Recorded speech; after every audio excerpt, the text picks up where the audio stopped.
What's going on, man? King Rich is here, back again with another random caller show. Yeah, I'm gonna turn on the phone line, I'm gonna turn on the Skype now. You lot can call in. Let me say this, yeah. If you're someone that always calls in, give other people a chance, innit? Yeah, give other people a chance to call in. You know, we always hear the same voices every single time.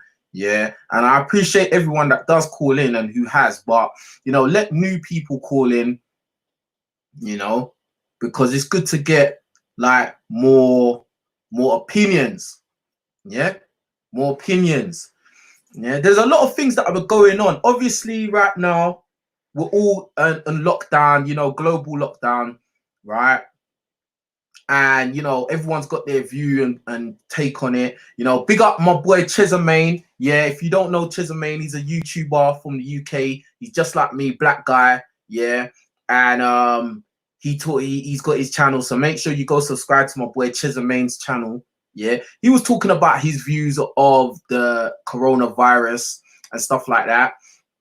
And I want to talk about that stuff now because, like, you know, I haven't really wanted to talk about it like in a standalone video, but in my calling show, I will talk about it because I think that the coronavirus is a man-made virus, in my opinion. Yeah, it's a man-made virus. And yo, hey, in the chat, if you say some stupid shit or immature shit or stuff that I think you're just being silly, I will time you out. Yeah, so watch what you say in the chat. I'm just giving you that warning now because a lot of you guys is like, you're very immature. You need to think before you speak or think before you type. Don't just write something just because you feel like writing. Yeah, grow up. Yeah, but anyway, with this coronavirus shit, I feel like it is a man-made disease. Yeah, I think it was a man-made disease which got out of control. That's my take on it. You know, you don't have to agree. You might not think it's that. You might have your own theory. But my theory is it's a man-made virus. Yeah. It's biological warfare. Right.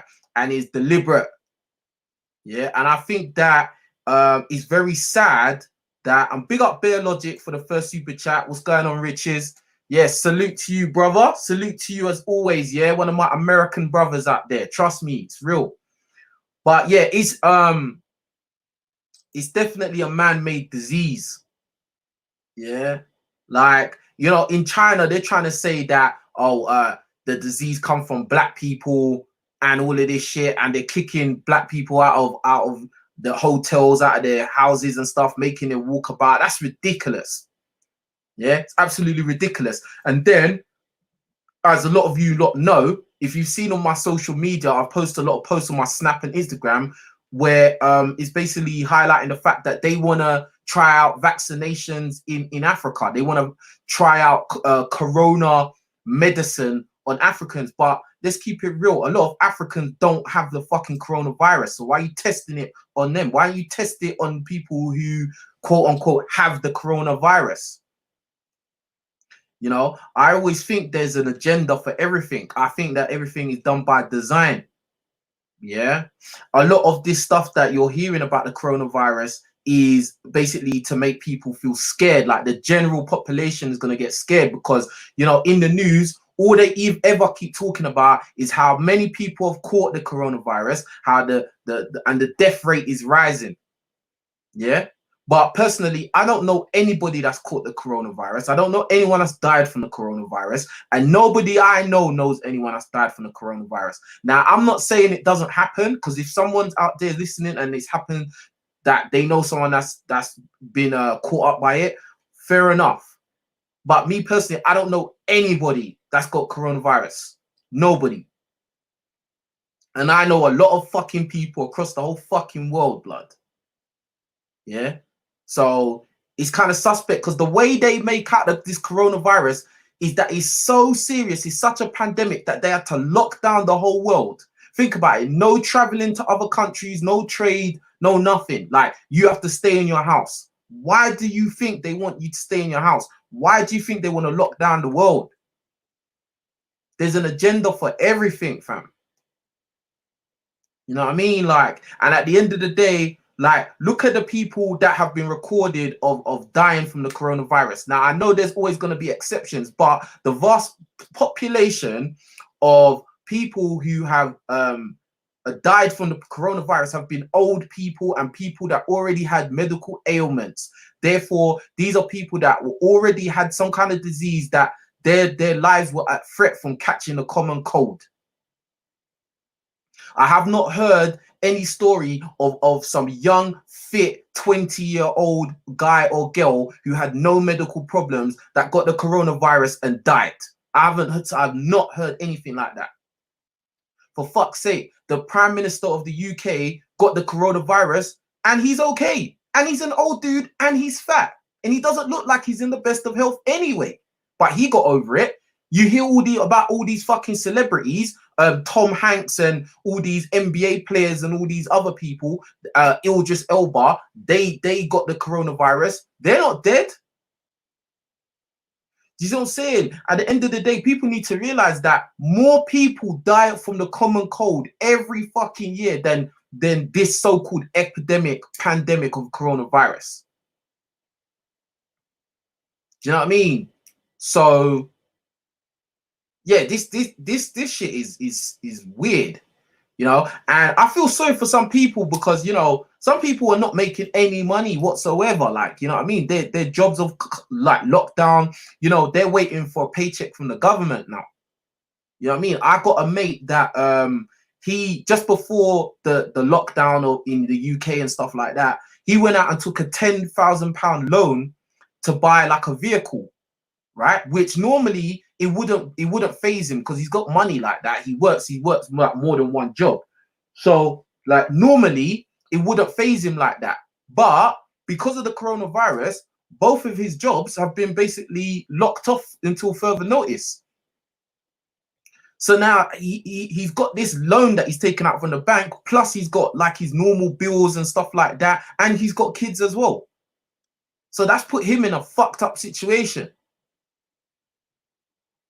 As I said, I don't know one person personally that has died from the coronavirus. Not one fucking person, bro. But it's such a fucking pandemic. You gotta realize, you gotta remember this. A lot of people are sick. There's a lot of unhealthy people walking around. You know, with the advancements in medicine and you know, medical care these days, a lot of sick people are being kept alive by medicines, bro. So if a virus like the corona comes out, they are at high risk of dying, bro. And that's what's happening. Do you know what I mean? Like, it's not like lots of young, healthy people are getting killed by this. It's not, and I'm not downplaying, you know, the deaths of these people. I'm not talking like these people's lives are not important or anything like that. I'm just stating the reality and the facts that is this really a pandemic that had to lock down the whole fucking world? Or is this a thing where they need to tell old people, or they need to tell people that are already at risk that, yeah, you need to fucking stay home and not come out? You may need to isolate yourself from people, and you may be in need of getting this vaccine. Not African kids in Ivory Coast and Nigeria and shit. They don't need the vaccine. Because in my opinion, I feel like this. I don't take medicine personally. I don't take medicine.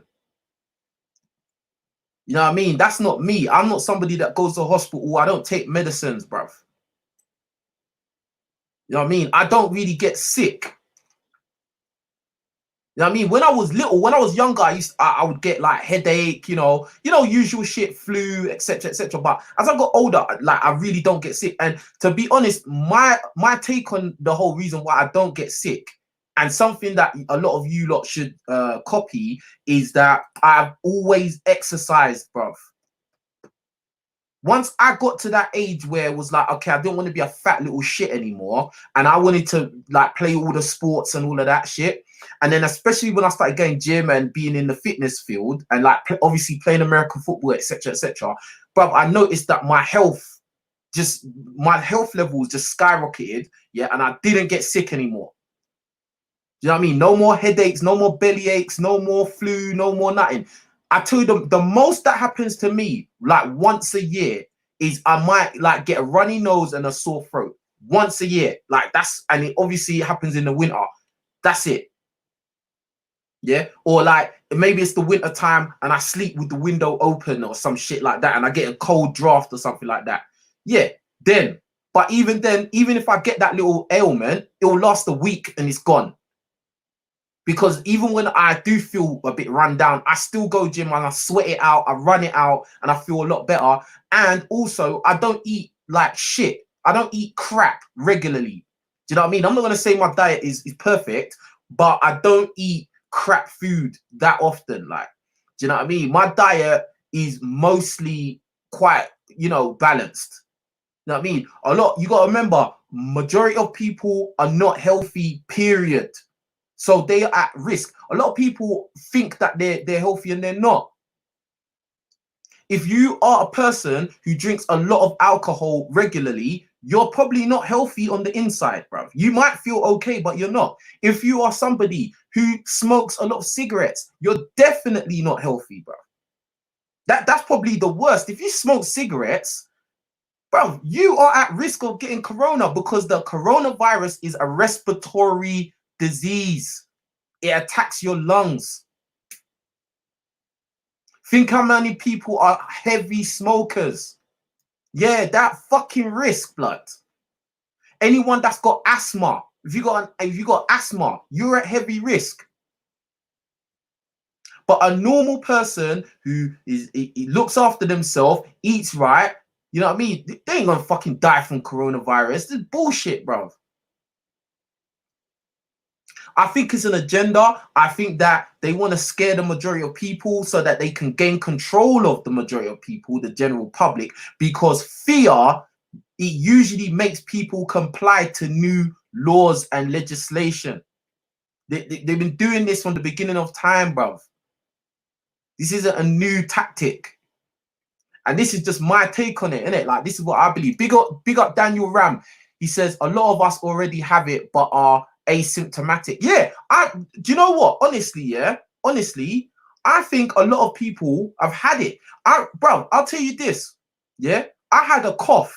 I had a cough that lasted about a month. Yeah, and this was just before the coronavirus became like mainstream. I had a fucking consistent cough. Now, I didn't have no other symptoms. I didn't have like a fever. I didn't have high temperature or nothing like that. I just had a consistent cough that would come and go, and it literally took a month to go. You know what I'm saying? But anyway, got a call here. Hello. Hello. Hello. Yo, what's going on? Say, state your name and where you're calling from. It's Black Rage 843. All right. So, what you want to talk about, bro? Yeah, and I meant to tell you, like yesterday about you said the thugs like the girls like bad boys. I wasn't being like disrespectful that when I said it was like stupidity. Just like a lot of these females, they like dick and drama. Yeah, you know the guy a thug or whatever. They like the guy that fighting over other females. Like, why do you think they watch reality TV show hours upon end? I couldn't even get through it with 3 minutes without getting a headache. I'm like, fuck this shit. I'm out. My head hurts.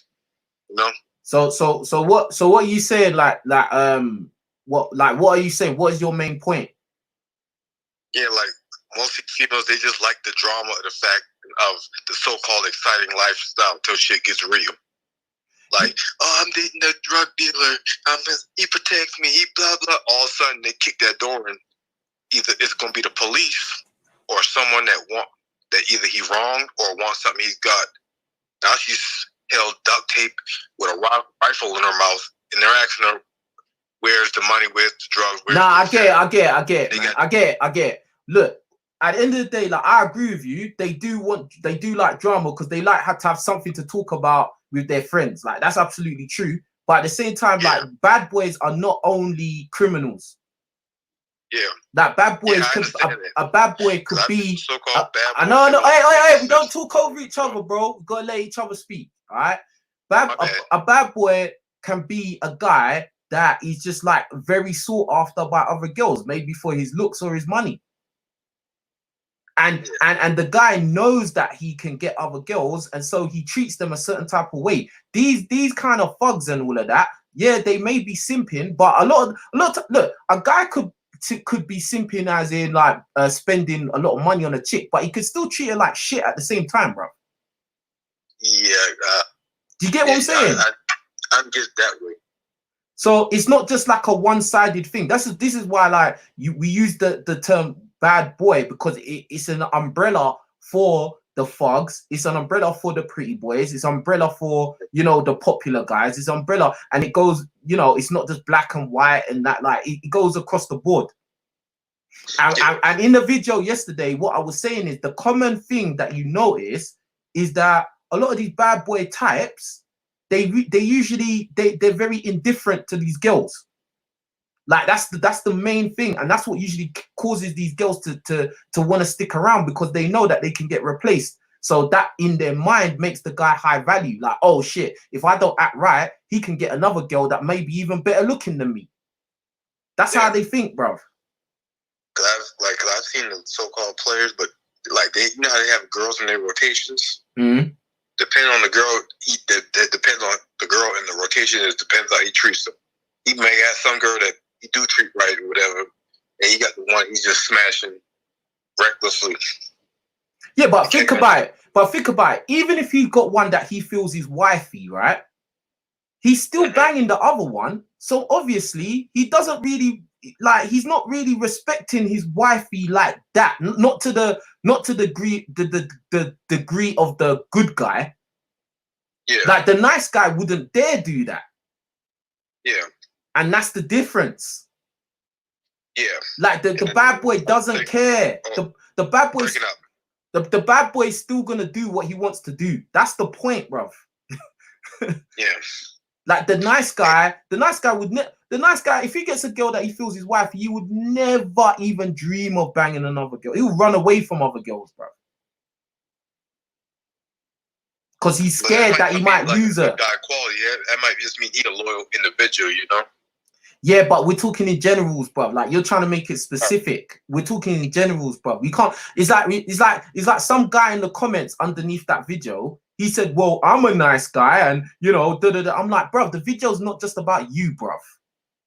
Yeah. Do you get what I'm saying? And I think I kind of think I understand why people do that, because a lot of times people can't really see from outside themselves, but like what everything I talk about is in general. I always talk in general, like, do you know what I mean? So if someone's an exception, they're an exception, but that doesn't change what I'm saying.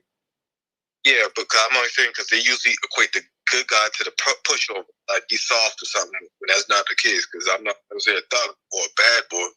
I know I've beaten the shit out of some so-called thugs and shit in the past, and I've seen like so-called bad boys and thugs. They simp over the most raggedy, ran through bitch ever. And that's why you don't just put bad boy with criminal or fuck. It doesn't go like that.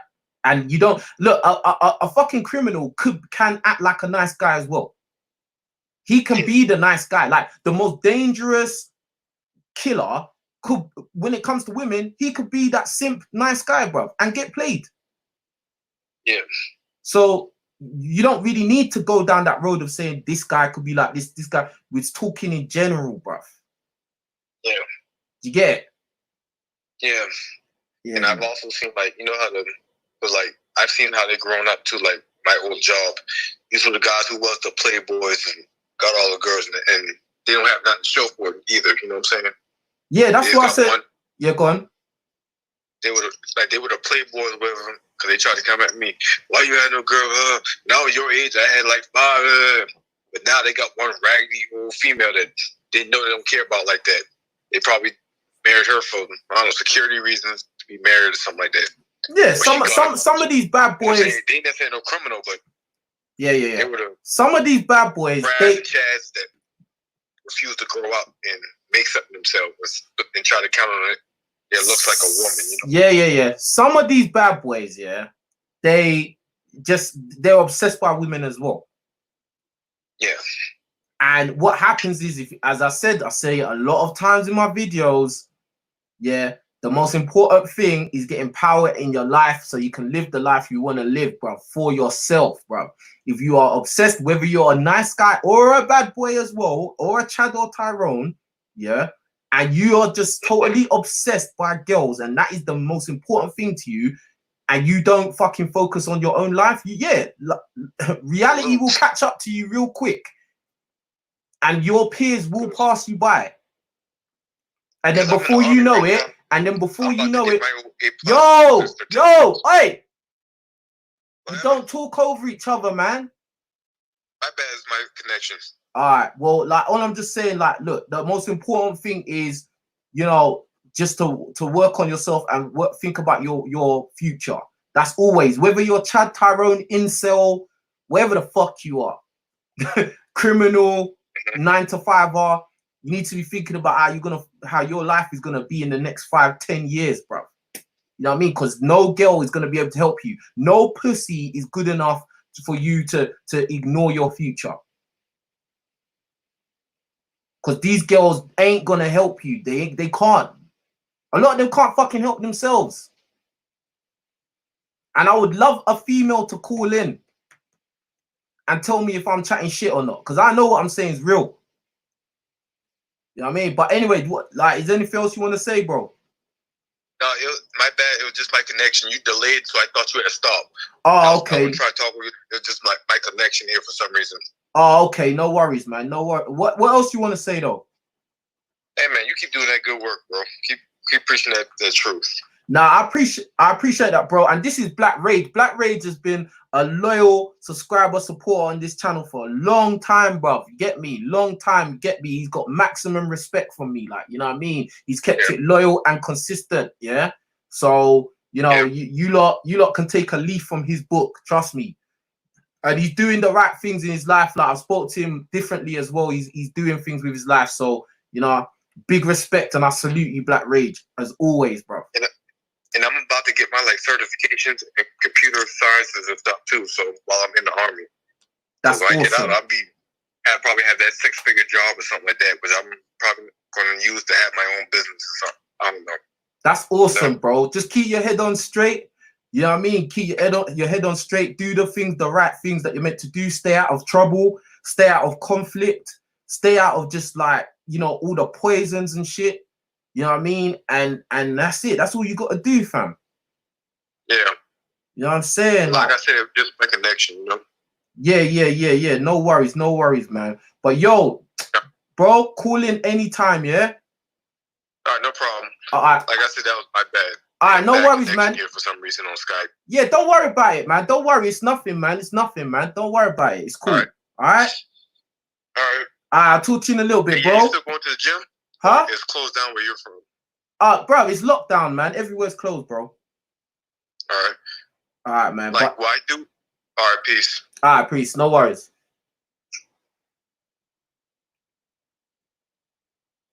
Wicked. That's Black Rage, man. Big supporter on this channel. Yo, big up David Little. He says, I feel the same way too. It seems engineered. So David Little was talking about the coronavirus, yeah? He's saying, I feel the same way. It seems engineered, but it's covering something up, not to be conspiracy theory, but it isn't funny how fast food is essential. Exactly, bro.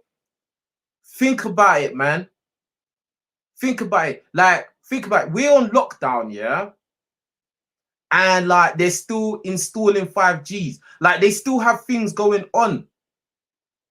You know what I mean? There's still things going on. People are outside working. You know what I mean? What are they working on, fam? You know what I mean? It's real like that.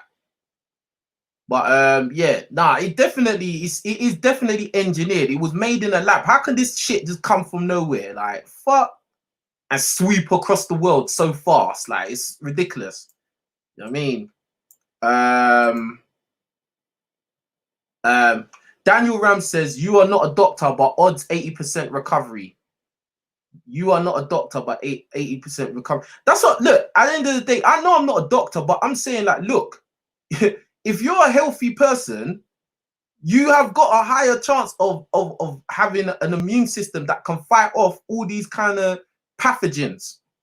Yeah, all these kind of viruses and diseases, because you're just healthy in general. If you are unhealthy, if you already carry some kind of medical ailment, you are at risk from anything.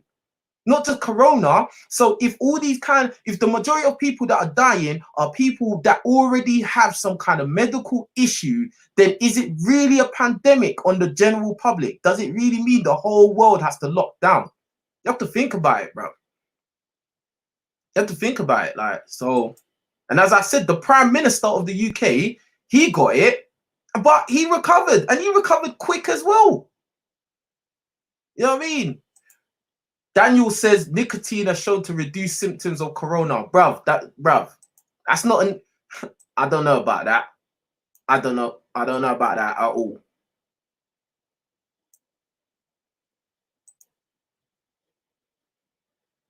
Daniel says, who cares about this women shit? Get back on real. Listen, this is a random caller show, yeah? So whatever the callers want to talk about, we're going to talk about. That's how we do it, yeah? And like, please, I'm telling you, lot, if you say stupid shit, this is not no fucking teenager channel, yeah? This isn't no woman hater channel. This is not no roasting channel. This is not no drifter channel. If you're going to talk rubbish, then you might as well go somewhere else, because I'm not really going to tolerate that shit, because I'm not a fucking joker. So people that want to talk rubbish, like, bruv, go somewhere else, bro. Real talk. Like, I appreciate the support and all of that shit, but bro, grow up. Some people need to grow up, bro. Real talk. Like, seriously, I'm gonna start blocking people. I'm gonna start blocking people, bro. Like, for real. You know what I mean? But anyway, so I've talked about the corona, yeah, and how disgusting it is. They want to try and blame black people for it, which makes no fucking sense, yeah. And then they want to test it on black people, which is ridiculous, yeah. And it goes to show how low socioeconomically black people are. Hello.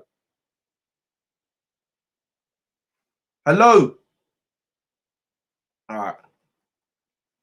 Just to let you lot know, I'm not answering unknown number, private numbers, so don't call up private number, all right?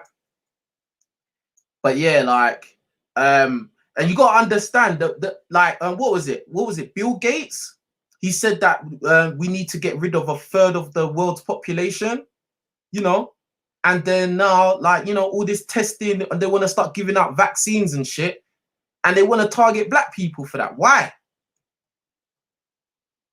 Why? Is the numbers of black people getting out of hand or something? Is it extermination? This is some serious shit, you know? And I haven't talked about this in any other videos, but like, nah, it's not right, man. It's fucked up. You know what I mean? It's fucked up.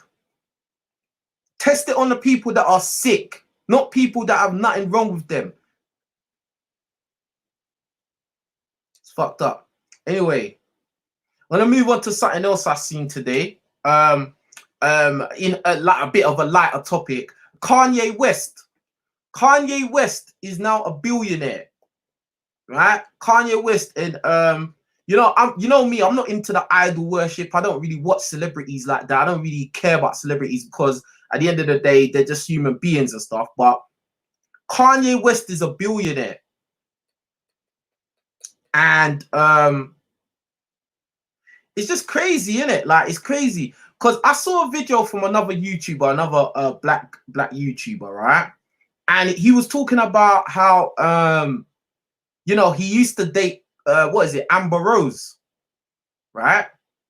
And yo, I'm gonna tell you lot again, yeah.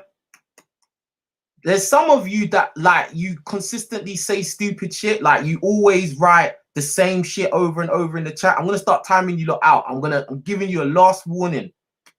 I'm just not in the mood for immature shit today. I'm just not. Hello. David, how you doing today, man? I'm all right. Can you state your name and where you're calling from? David from Harrisburg, Pennsylvania. Okay. So what you want to talk about, bruh? What you were just about talking about right now, about Kanye West and what's it called? And but Amber Rose. Yeah, I saw the pics, man. Wow. Yeah.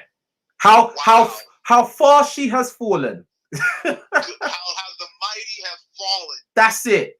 That's it. And do you know why this was so significant? Yeah, is because like the reason why is because like how I always talk about how a guy must worry and focus his energy and be obsessed by being successful and getting power. This is what this is the exact example and testimony of that. Like, because a lot of guys, they are so obsessed by pussy, vagina. They see girls, these girls play them, and then they start crying. Then they start looking at YouTube videos, how to get my ex-girlfriend back, and all this kind of stupid shit, making these dating coaches all popular and rich and shit, when you need to be making yourself popular and rich. Exactly. And I look at Kanye's situation, like I'm 38 years old, and I'm right now working on myself. Like I got, started working out, saving money, even during this COVID thing. Like that's what I was saying about how the junk food's all prevalent now. And it's just, it's happy. It's not happy to see it. I feel bad for her, but it just goes to show what hard work and having the right woman, even though she didn't seem right, in the end, she became profitable for Kanye West, Kim Kardashian. Yeah, and the thing is, it's not like Kim Kardashian is a yeah. I mean, she's a thought, right? She's an industry thought, but she's got money. She's not taking anything from him except his sperm. Do you know what I mean? At this point, yeah. Yeah, so like he's winning. Do you know what I mean? Like, and at the end of the day, like when you look at his ex, Amber Rose, she's not winning. I mean, she's doing better than me and you, but like in the grand scheme of things, she's not with a billionaire. She's not on billionaire money. She's with a random, like, some weird. I saw the pictures. I was like, wow. That's what I was thinking. That's how we get down. That's what I mean. Yeah, that's what I saw the dude and I was like, this dude's got green hair. Like, what the fuck? Yeah, it's like I look at that and I look at Nicki Minaj with her felon of a dude. And I guess they go with what they're really attracted to. The dude. It just shows testament that when you stick to your game, no matter where you're at, you can come up on top, no matter how old you are as a man. And somebody said, I'm sure Amber Rose doesn't care, but I'm sure fucking Kanye West doesn't care either. And Kanye West is winning, and this is the point. Do you know what I mean? Like, this is the actual point. Who's winning out of Kanye West and Amber Rose? It ain't Amber Rose, bruv. No, not and if you think a woman like Amber Rose doesn't care that Kanye West, her ex-boyfriend, is a billionaire, you're mistaken. Of course she cares, bruv. Her stomach is hurting right now because she's seeing like, wow. Hell yeah. Go on. You know what I mean? At the same time, it's like, wow, what did I do? And it just seems like the constant same story. The girl, she chooses a bad boy or whatever, and she rocks it out with him. The guy who was the lame or who was the not chosen or non-select, as they say, end up rising and doing more and put their stock in different things and become, in some sense, not an alpha, but becomes more successful. Yeah, because that was the thing with in that situation. Like, what was it? Kanye West was like the quote unquote like lame, innit? Like he wasn't like a 50 Cent type of guy. He was just like a guy that made beats. You know what I mean? Like, and then like, obviously he worked hard. He did what he had to do. Like, no one's saying he was perfect. He's a perfect dude. Like, but at the same time, bruv, he's a billionaire now. Yeah, and that's one thing I like about the situation. Like I said, it inspired me more so to keep working out. Keep working on losing weight, changing my diet. Money matters. Building, as you would say, becoming monster. Which I gotta get a T-shirt. People won't know what that means by going to gym, but I'll know what it means. So I'll be glad to explain what it means. Yeah, because you know what I mean. But unfortunately, I'm not doing that clothing line. I'm about to start a new clothing line, so you missed out on that one, bro. I'm sorry. I love that, I love that quote, though, dude. I always think about it when I work out. Now I'm gonna still say it. I still say it, but like I don't have the trademark for it no more. Oh, okay.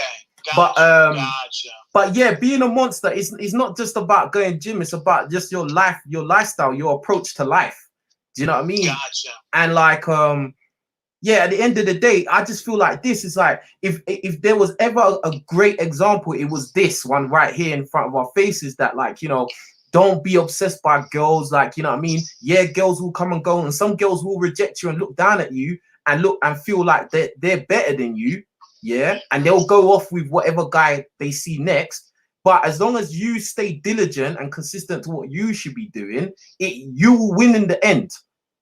Exactly. And I think another thing before I let you get going, yeah, I mean, I went into some kind of monk mode. I mean, people are like, oh, don't do that. But I'm thinking of it as a time to, you know, to kind of be like Bruce. You know, I like that video from Batman vs Superman when Bruce was working out by himself to fight Superman. I feel like I'm in that mode to get myself better. You know, being obsessed with getting myself better than where I was before. But, you know, oh, God. No, go on. You know what I'm saying? Like when I look at Ben Affleck at 40-something years old, and I'm like, I'm too old to work out. I'm like, nah, dude, I got to do this. I'm 30. I'm still young. Let me get this taken care of now so I can enjoy the rest of my life without me chasing and being thirsty. Because you imagine after this quarantine hits, the clubs are going to explode. So while people are having fun there, the gym is empty. You know what I mean? Yeah. There's gonna be a lot of people that are either gonna be like avid gym goers because they got all fucked up out of shape, or they're gonna be thirsty to go and you know, get drunk and have random sex. You know what I mean? Yeah. Like real talk. Oh, yeah. Real talk. But yeah, I mean, I've said that too. Like, you know, I've said it many times that a lot of guys need to take a time out from dating. They need to take a time out. I wouldn't necessarily call it monk mode, even though you know, it pretty much is. Like it, yeah. But I don't put a label on it. I don't like putting labels and stuff. But I say that, like, yeah, I think every guy will need at least 6 months, between 6 months and 2 years, to fix their life. Exactly. Depending on what you want out of life, you need that time where you're in, like, basically a solitude. Like, where you're not trying to get dates and that. If it comes, it comes. Yeah, but yeah. I'm saying, like, you're not going after it. You know what I mean? You're not going to the club. You're not going to the bars. You're not, you know, loitering in the yeah, you're not loitering in the shopping center hoping to run into some chicks. Like, you're on your purpose. You're doing what you're meant to be doing. Yeah, and you're accelerating towards your goals. Like, do you know what I mean? You're progressing forward. Absolutely. Exactly. But is there anything you want to say in closing, though? Yeah, the only thing I would say is, for all the gentlemen out there, it's not too late.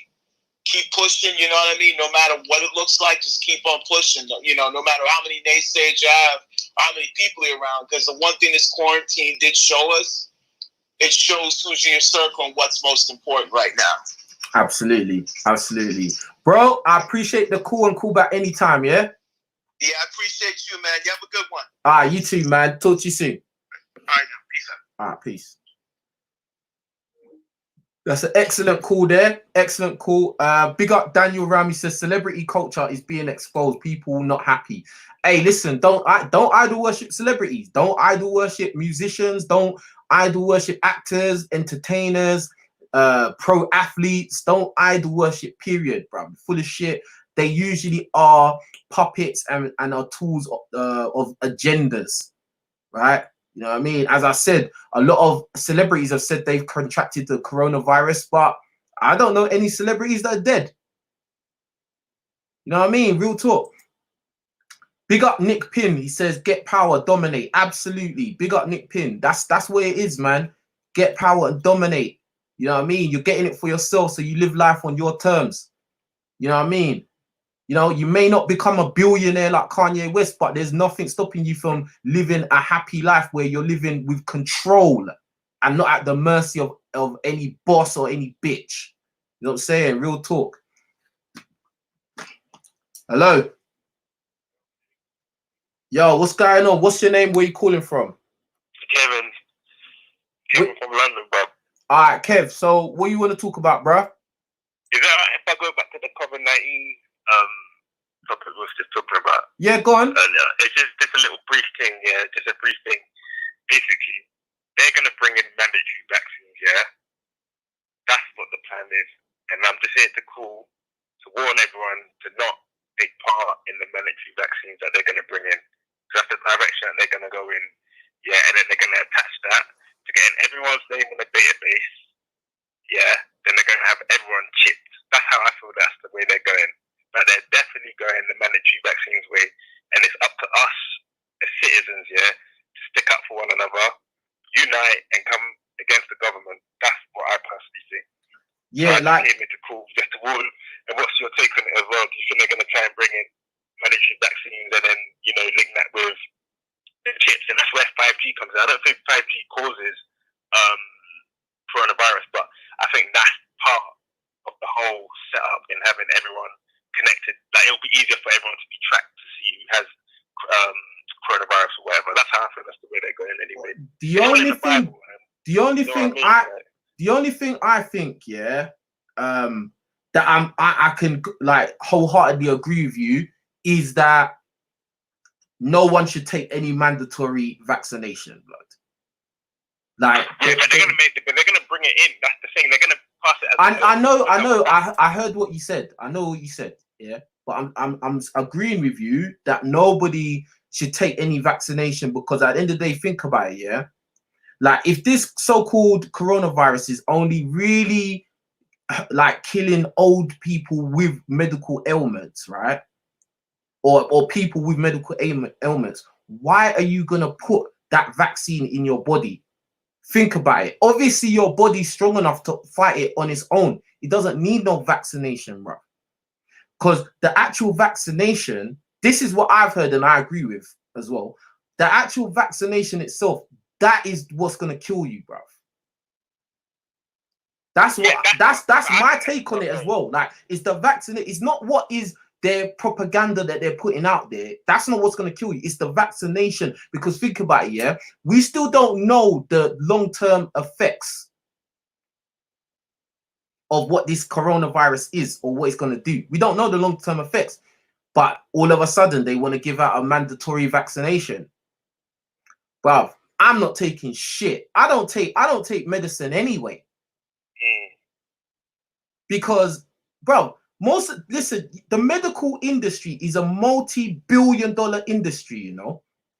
Their job is not to cure people. Their job is to keep people maintained.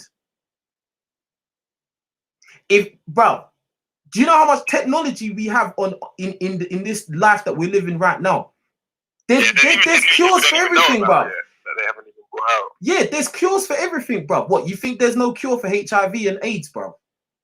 Yeah, you have to be super rich to get it, though. Yeah. Like, you know, Magic Johnson, like, he had HIV and I think he got cured. Yeah, that motherfucker's some sort of elite circle to get. That's what I'm saying, bro. What was it? What was that guy? Charlie Sheen. Didn't he have HIV or something? Yeah, I think so. He's still alive. Yeah, and then if you see why you shouldn't trust celebrities, bro. You see what I'm saying? You see why you shouldn't trust celebrities? And oh, I've got coronavirus. Then you don't hear from them. Then next thing, back to normal. Yeah, like Idris Elba, he had coronavirus, yeah. But then he was an Instagram live like a few days after. He looked fine. He looked perfect. Yeah. I didn't get it. I don't really know. Bro, the Prime Minister. Anyway. They get him to promote it. He's just a puppet, man. Bro, the Prime Minister. The Prime Minister, bro. Didn't they say he was in an intensive critical condition or something? Bro, I didn't believe it anyway. Until I see a picture of him with the tubes in his nose, I ain't believing anything that BBC told me. The next thing, he's normal back making statements, blood. Think about it, bro. There's something going on. It's not normal. This ain't no normal shit, bro. Do you know we've had pandemics which the world never got locked down. Yeah. Ebola, the world never got locked down. What was it, swine flu? The world never got locked down. Yeah, I'm not sure on the data and the stats on the swine flu and bird flu and all of that. I'm not sure in comparison to how devastating it is. Bruv, the flu kills more people, bruv, every year. That's it. Fact. Everyone knows that. The flu, common flu, kills more people every fucking year. And there's no pandemic lockdown for the flu. But what did they show you on the news? Oh, the death toll is rising. more people have caught the coronavirus. Death toll. That's all they ever fucking say every fucking day. Yeah, man. Something's going on. And they never talk about people like now and again they may mention somebody that got it and recovered every now and again, but they must make sure they have to keep saying the death toll's rising. They always say it, bro. Yeah, man. They're planning something, man. That's what I have to say. That's what I say. Blood, don't take no fucking vaccine, bro. Mandatory vaccine, yeah, man. Because apparently that's what South Korea did. Like they linked their NHS number to their phone. So apparently, like if someone has coronavirus and they leave their house, it will flag up on their phone not to leave the house. So let's say you leave like a certain amount of meter, your phone will start vibrating, and if it flags to the hospital, some sort of agent will get a notification saying that you've left the house. It's all mad. Yeah, it's mad like that. So I don't know, bro. Like I don't know. I do know. I'm not taking no vaccine for it. I know that 100%. Yeah, man. Yeah. But like what they're planning to do, what the real underlying agenda is, it could be anything, bro. It's scary, bro. Do you know what I mean? Like it's scary that the whole world got locked down like that. Yeah, man. I don't have no idea what's going on. All you can do is just assume, man. Assume. They have the whole world on lockdown, like, and then they're losing all this money. Like, people are gaining from this anyway. We all know that, like, because it's only the poor people that are gonna really suffer because of losing jobs. Yeah, people that have to work, that need to work, they're suffering, blood. You know, not even poor people. As I said, one of my mates, he's not poor, bruv. Yeah, he's a family man. He's you know, got like 4 vehicles, blah blah blah, bruv. Both his jobs got locked off, bruv. Boy. He's got little. And I wonder, kids, like, how are these celebrities? How did they get their? You know, remember when everyone was panicked by it? Yeah? These top elites. No one. I never heard of anyone that I see on TV or famous complain about them not being able to get food or anything like that. They all. Do you know what was so dumb as well? Never mentioned anything like that. Do you know what was so? They had their deliveries coming early or something. I don't know. They knew ahead of time. I don't know, man. I just thought that whole like rush to buy toilet paper and hand sanitizer, that was the dumbest thing ever. That really showed how dumb the general public is. It's mad, bro. How stupid the majority of people are. Going crazy to buy toilet paper and hand sanitizer when it's a respiratory disease. That hand sanitizer is not gonna do shit, bruv. Yeah, man, it's like a snowball effect. I remember I was listening to this podcast, there's a snowball effect in it. Like one person does, then the other, then it just keeps going and going and going. And that's how people panic in it. Fucking idiots, bruv. Long queues. These That's are how you know it's easy. The government are laughing. It's easy to brainwash the population. Yeah, how easy it is. It's an experiment, bruv. It was an experiment. They want to see, can they make everybody get scared? Can they create mass hysteria? Can they make everyone go out and buy something? Like, where did the idea come from that everyone has to buy hand sanitizer and buy toilet tissue, bro? Bro, I go to the Tesco down the road from me, the shelf is full of fucking toilet paper, bro. All these people that stocked up are idiots, bro. It's not like toilet paper only comes from one country in the world, and if there's no airplanes, then we won't be able to make toilet paper anymore. Blood, toilet paper is made everywhere, bro. Yeah. Hand sanitizer is made everywhere. Why is that so fucking dumb? And now all the shops are restocked and full up again. People are idiots, bro. And I think about the amount of people that wasted food as well, overbuying food, spending too much on food, and then I'm sure there's some food that expired, and it's a joke. Yeah, but think about this: there was no shortage of alcohol or cigarettes. Yeah, you notice that? Nobody else has said that. It's funny how there was no shortage of alcohol and cigarettes, bro. Yeah, that's true. The thing that what is the thing you notice? every time, well, especially when the lockdown first started, it first started kicking in. Like, bro, everybody was buying alcohol because they're just gonna sit in their house, get drunk, yeah, not use their brain, not look outside and look what's really happening, or think now it's time that we're all on holiday. Let's just sit in the house and get drunk. And then the news, while you're drunk, you look at the news and the news tells you the death rate is going up. Now you're getting shook. Yeah, that's the thing. People are getting paranoid, man. And people, and I hope people need to stay off the weed as well. The worst time to smoke weed would be now, to get in the habit of getting into that stupid habit. Smoking weed would be now. Can you imagine that combination of weed and then the news and coronavirus? You'll be in trouble, I'm telling you. It's nuts. Now it's just the time to educate yourself, man. Like you said, man, gain knowledge, gain power. If you're smart about it, it'll be all right. This lockdown will be all right, and it'll be a good time for you to build yourself. But if you're not smart about it, you're done out here. Yeah, bruv. Like, and this is the thing. Like, bare people, yeah, over this lockdown, they're gonna get fat. Yeah. Or they're gonna go and get someone pregnant that's not meant to be pregnant, bruv. It's one of those two, bruv. Yeah, lack of discipline, man. Lack of discipline. But luckily it's Ramadan, innit? I'm not even Muslim, but it's Ramadan, so I'm trying to like abstain from any beating or anything like that for the next 20 days. You know, just yeah. But what did the last caller say? Sorry, I'm kind of changing the subject. The last caller was talking about he ain't going to a club when it comes back, or everyone's gonna be. He was talking about a club or something like that. He said that when the lockdown is lifted, everyone's gonna run out to go to the club and shit. Yeah, standard, bruv. I'm not gonna lie. So am I, bruv. I'm not gonna lie. I'm headed out. I'm going out, fam. And I don't usually go out. This is the thing. I'm not really a club person anymore. I used to be hard, but like now, not really.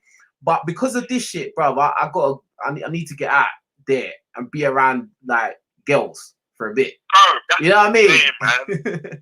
You know what I mean? Listen, everyone's gonna be like a hyena. Like, I ain't wasting no time when I'm out, and the girls, they're gonna know that. And listen, everyone's gonna. The best if you wanna press it, the best time to go is gonna be when the lockdown is over, bro. Yeah, if you wanna get the easiest, if you wanna get the easiest girls, like the easiest sex you can from a girl, it's gonna be after this lockdown, bro. It'll be the easiest. Because these girls are horny.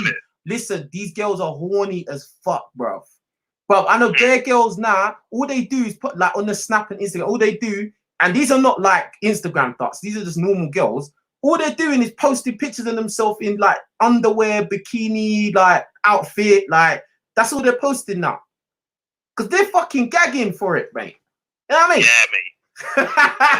Trust me, I can't wait though. That's the beginning. But that's the thing, like, for you, for some, I know like some guys, they watch dating coaching and stuff like that, like, best time to practice your moves, yeah, it's gonna be after this lockdown. So, blood, I'm saying it should be quite easy to get girls after this lockdown, because a lot of these girls, they're just gonna want a dick. You know what I'm saying? Like real talk, like, you know what I mean? Like I was speaking to a lot of girls, they're like, oh, because I was saying, I talk to a lot of girls that I know, and I'll be like, yo, like after this lockdown, I'm going out, and they'll be like, raw, like you're going out, like, and I'm like, yeah, fuck it, for like a month, I'm going on a binge.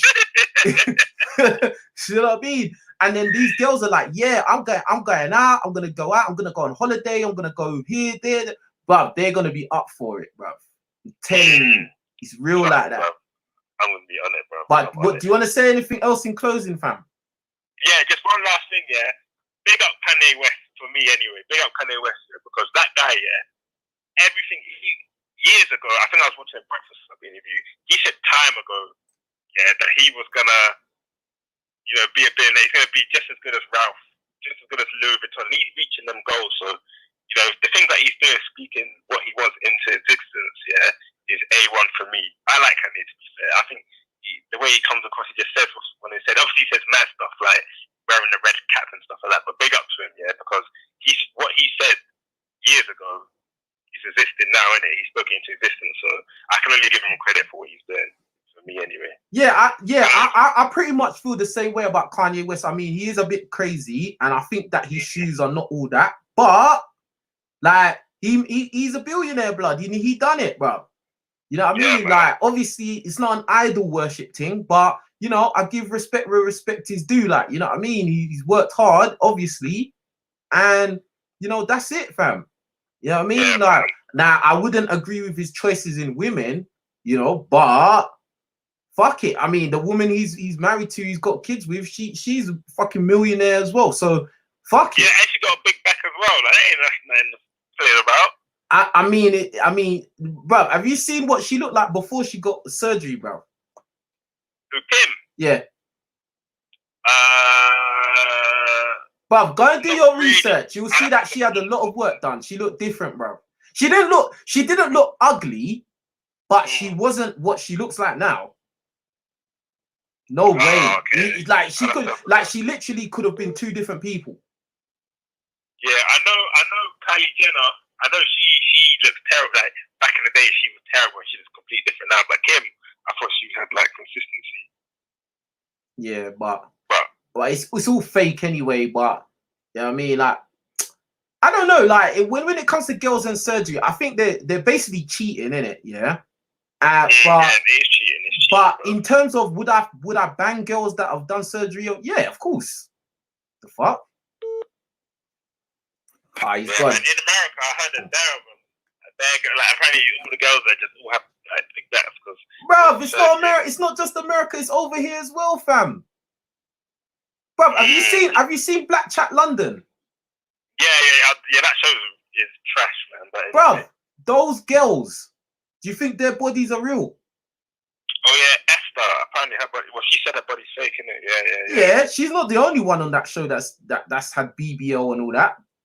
Oh, is it? Yeah, bro. There was one episode where they was talking about all of that shit, and at least two more of them said that they've had it done. And when you look at them, you can tell their bodies, like the proportions of their bodies is just like, yeah, you look like you possibly have had something enlarged or reshaped or something. Especially when you know it's like them type of girls where it's kind of like they got the face of a fat girl. You know the ones where the girl's got a face of a fat girl, like she got a chubby face, and then like she'll have big boobs, big bum, and no waist. It's like, nah, bro. Yeah, the ratio just ain't all connecting. Yeah, and their arms are all big and that. They got big arms, like, you know what I mean, bro? You obviously you cheated, fam. Yeah, man. But that doesn't mean I won't hit though. No gym, nothing. Crazy out here. Yeah, but anyway, man. Yeah, man. I appreciate the call, fam. No. You seem like you're in a bad mood today, man. I'm just. Do you know what it is? I'm just straight to the point. I'm just straight to the net, fam. I'm not even in a bad mood. I feel great, bro. I feel marvelous. Yeah. Big up yourself, man. Keep doing your thing, yeah. Hey, I appreciate it. Listen, call up anytime, bro. It's all good, bro. 100. All right, safe, brother. All right, safe. Safe. That's a good call. That's a good call right there. Big up Ricky Guthrie. He says, what people need to realize is that celebrities, masters are the royal family, as aristocracy, oligarchies, families who own industries, and the Vatican and secret societies. The Bible mentions some of this. Yeah. I am a conspiracy theorist to a certain degree. I always watch them videos about exposing, the music industry, etc., etc. And I agree with you, bro. They are controlled. They are told what they can say and what they can't say. You know what I mean? And what they can do and what agendas they have to push. You know what I mean? Absolutely. But big up Ricky for the super chat. Hello.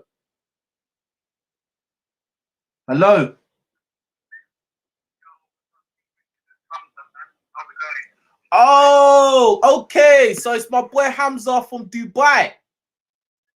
Yeah, man. How's it going? It's good. What do you want to see? What you want to talk about, bro? Since I see that you topic today, let's go on some mad ones today. Go on. Basically, I want to say that first of all, with this coronavirus thing, I think you made some good points for sure. Definitely, I would say there is some sort of agenda behind it. Because I don't know if you've seen, but I've seen like a music video of some random rapper where he literally mentions like he's talking about pandemics and he goes coronavirus 2020, and this is in 2013, bro. Serious? Are you for real? Yeah, man. I swear. I'll send you the link. I'll send you the link after the chat. You'll see it's fucked up, man. I'll send you on DM. Yeah, send me that. I want to see that shit. That's some dodgy, scary, Illuminati type shit. Scary. Yeah, it's fuck. I was like, what the fuck is going on? So yeah, I do think there's some sort of agenda behind this. As you said, there's been many pandemics and they've never locked the world down like this. So yeah, I think that's my thing is this. My thing is this. Listen, my thing is this. The common flu kills more people. That is my main point about that shit. Like the common flu, consistently, people die every day. Yeah, but now this coronavirus, the propaganda of this coronavirus is I've never seen anything like this in my lifetime, bruv. Exactly, but what does it show you, Richard? That most people are fucking stupid. It shows me that most people are fucking stupid, bruv. No, but it also shows you how powerful the media is. How the media has influenced the whole world over this. It's just a prime example. And they're doing this on a day-to-day basis. It's not just with coronavirus. This is with everyday news. And it definitely it definitely distorts people's minds as to what reality is from what it actually is. Yeah, most people. That's the bigger topic I wanted to mention today. Yeah, most people, they believe whatever they see on the TV, bruv. I don't even watch TV anymore. Most people, they go home after work, they work in a job they fucking hate, then they go home, switch on the TV, watch their mind-numbing TV shows, then the news comes on, then they, whatever the news says, that's what's happening around the world. Is it really the truth though? Propaganda. That's how they, and yeah, you're absolutely right. The media is the #1 tool, the best tool that is used to socially engineer the general public. Exactly. And this is the topic I wanted to go on today, actually. So, look, hear me out now, yeah? I've got a crazy theory, but I think this is something you're really going to be interested in. And I think your subscribers will love it as well, so why not just go deep? Basically, we all know there's a certain ethnic groups, let's say, who are less than 0.2% of the world's population, but they own all the major banks, major media companies, just everything. And they're the people basically that are controlling this world. What I believe, well, obviously if they own all the major media outlets and stuff like that, then they're going to control how people think, right? So they have the ability to control the thinking of the masses in that sense. But I just want to explain how actually this has changed over time, because you see the dynamics of the world has changed drastically in, like, say, the last 50 years. And they, how do I say, like, think about it like this, Richard. Say if you were in power and you had all the media companies, you owned all the media companies. First of all, if you were in power and you had, like a crazy amount of money and power compared to the rest of the world, first of all, you wouldn't want anyone finding out, right? Finding out who you are or anything like that, right? Because the moment everyone finds out, it becomes public knowledge, everyone's going to be after your fucking neck. Right? Yep. So these people want to remain secret, for sure. That's what we know. So these world leaders and all this kind of stuff, they're basically puppets for people that are really, really actually controlling stuff. That's what my belief in it. Yeah, like I agree with you. I think that this is why I always go on about not to idol worship celebrities, bruv. And if you notice, the majority of people idol worship one or more celebrities, bruv. They wish they could be them. They live vicariously through these people. But you don't understand, like, these people are told what to do, told what to say, told what to wear, and like there's always an agenda behind it, everything. Do you know what I mean? And so this is why it's so dangerous to be idol worshipping these people, like. So hear me out, Richard. Now, so this is what I believe the agenda is. The agenda is, I reckon, they just want to keep power in it. So to keep power, they're going to have to adapt to the world. So look, if we go back in the day, like say 50 years ago, the world was a lot more segregated than it is now. Yeah. So if you look at Western countries where all the money was being made, it was mainly just full of, like, if you see white people, right? If you go to the UK, the US, these kind of countries, like say in the 1950s or before that, it was mainly just white people. Yeah. So back then, all of all the media focused on white people, and it still does today. Don't get me wrong. But if you've now noticed, this is what I've noticed, like ever since immigrants have started coming to these countries, now they've realized they've got to start adapting their way. Because, see, if you look at it from a world population kind of thing, as I said, there's a certain group at the top who's the top of the hierarchy who are ruling everything. But they know that, okay, fine, there's certain ethnic groups that have a big threat to taking power if, they come to find out madness that's behind this world. And I think that these ethnic groups are Africans and Asians in particular, because of the sheer number of people. So if you look at, for example, India and China by themselves, that's 2 billion people, bro. Imagine if, say, for example, you promote these people, yeah, then if you make them like the ideal in society, bro, they'll take over.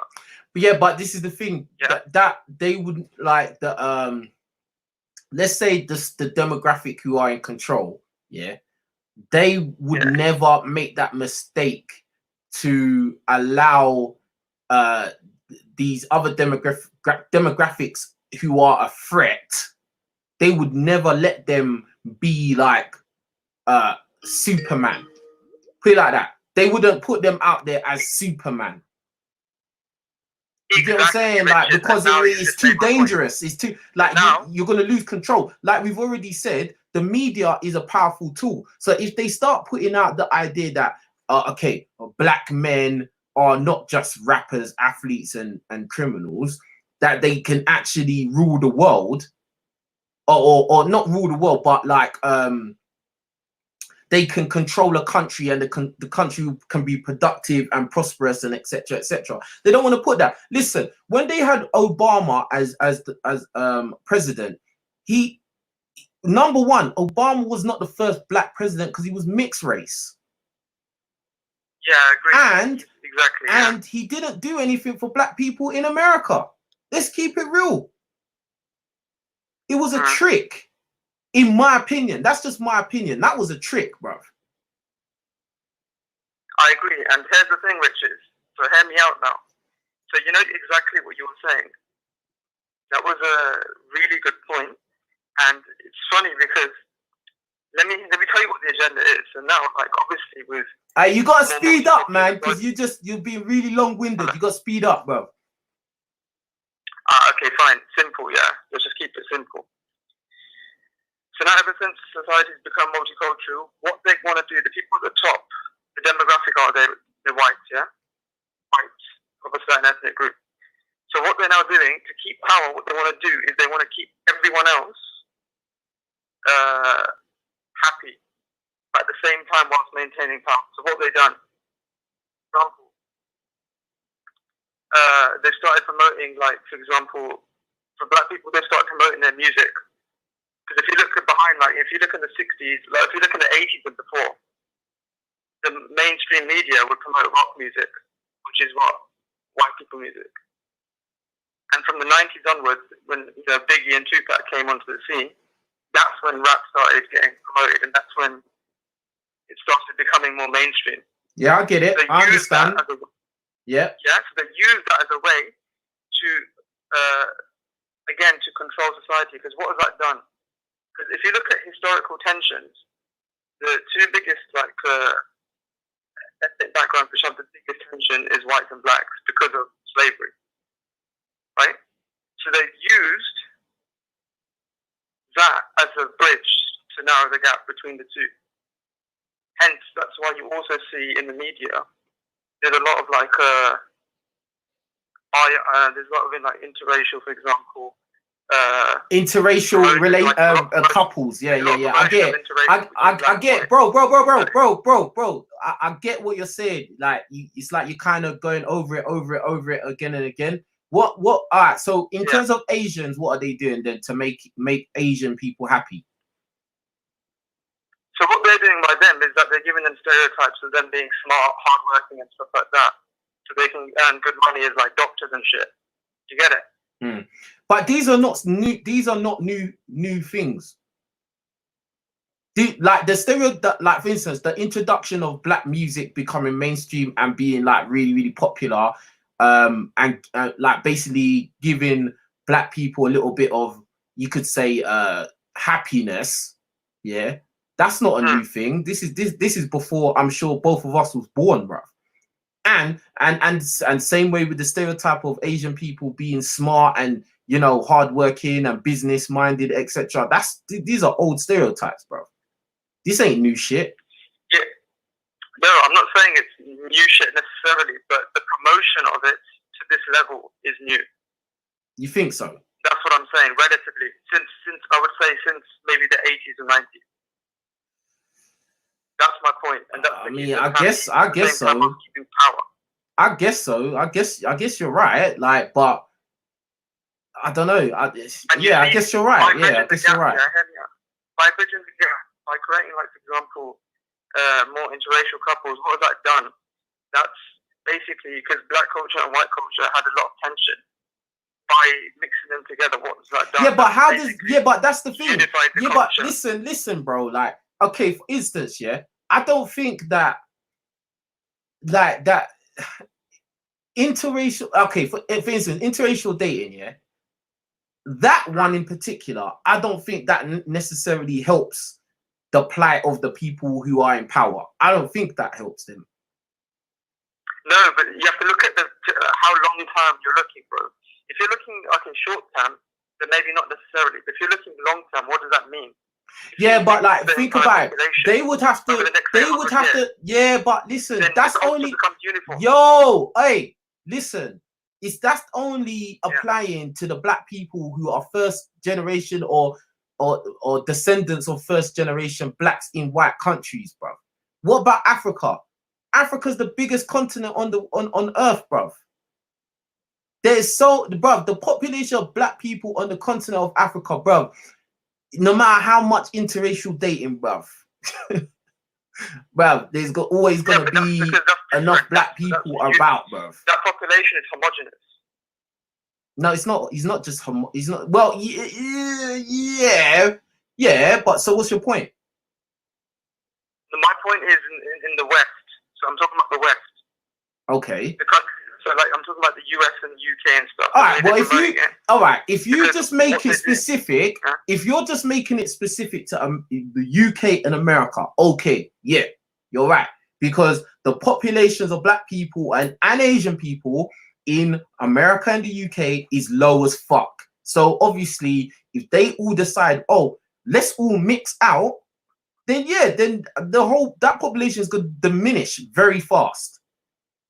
Do you know what I mean? Like, you're gonna have a lot of like mixed race, biracial, quarter racial people walking around. And to be honest, what my perception is, what I've noticed in my life, is that the more like, well, not the more, but a lot of mixed race people usually like to couple up with white people. That's what I've noticed, especially like the less they have like black or Asian or whatever, the more they're more inclined to go and couple up with a white person. That's what I've noticed. So why is that? Because white people are perceived to be they're always perceived to be better, bruv. Socio-economically, they're always better. Like, they control these countries. They're the ones. They're the one in the media. They're the ones that are at the top, shown as like desirable in the media. It's obvious. It's obvious. Exactly. So what does that do? So that means if you're looking at it from a long-term point of view in these countries, what that does is that basically the effects of ethnic minorities culture being prevalent in like the States and the UK, it actually diminishes. No, I agree. For example, I agree with Asian you. culture, African culture, within 100 years, it's all going to be gone. Yeah, I agree. Yeah, and they're all going to follow the standard culture of white culture. I agree with you. I agree with you. I agree with you. That's why it's that's why the whole idea of interracial dating, yeah, it's a bit mad, isn't it? Because at the same time, like I'm not like obviously I'm not here to dick police no one. I can only watch what I'm doing, innit? Do you know what I mean? Like, and you know, if you find love, whatever, if you think you could find love or whatever with somebody, then I guess live your best life, innit? But in the bigger picture, exactly. Is it really beneficial for ethnic minorities when you live in a country where you're only like fucking 3.2% of the population? Is it really helping you lot if a large chunk of you lot feel like, okay, I'm gonna go and have an interracial relationship and then have biracial children who are more than likely gonna go and couple up with a white person in the end? I don't know. That may not be the best thing in general. You know what I mean? But at the same time, I'm not dick policing no one. You do what you want to do. You know?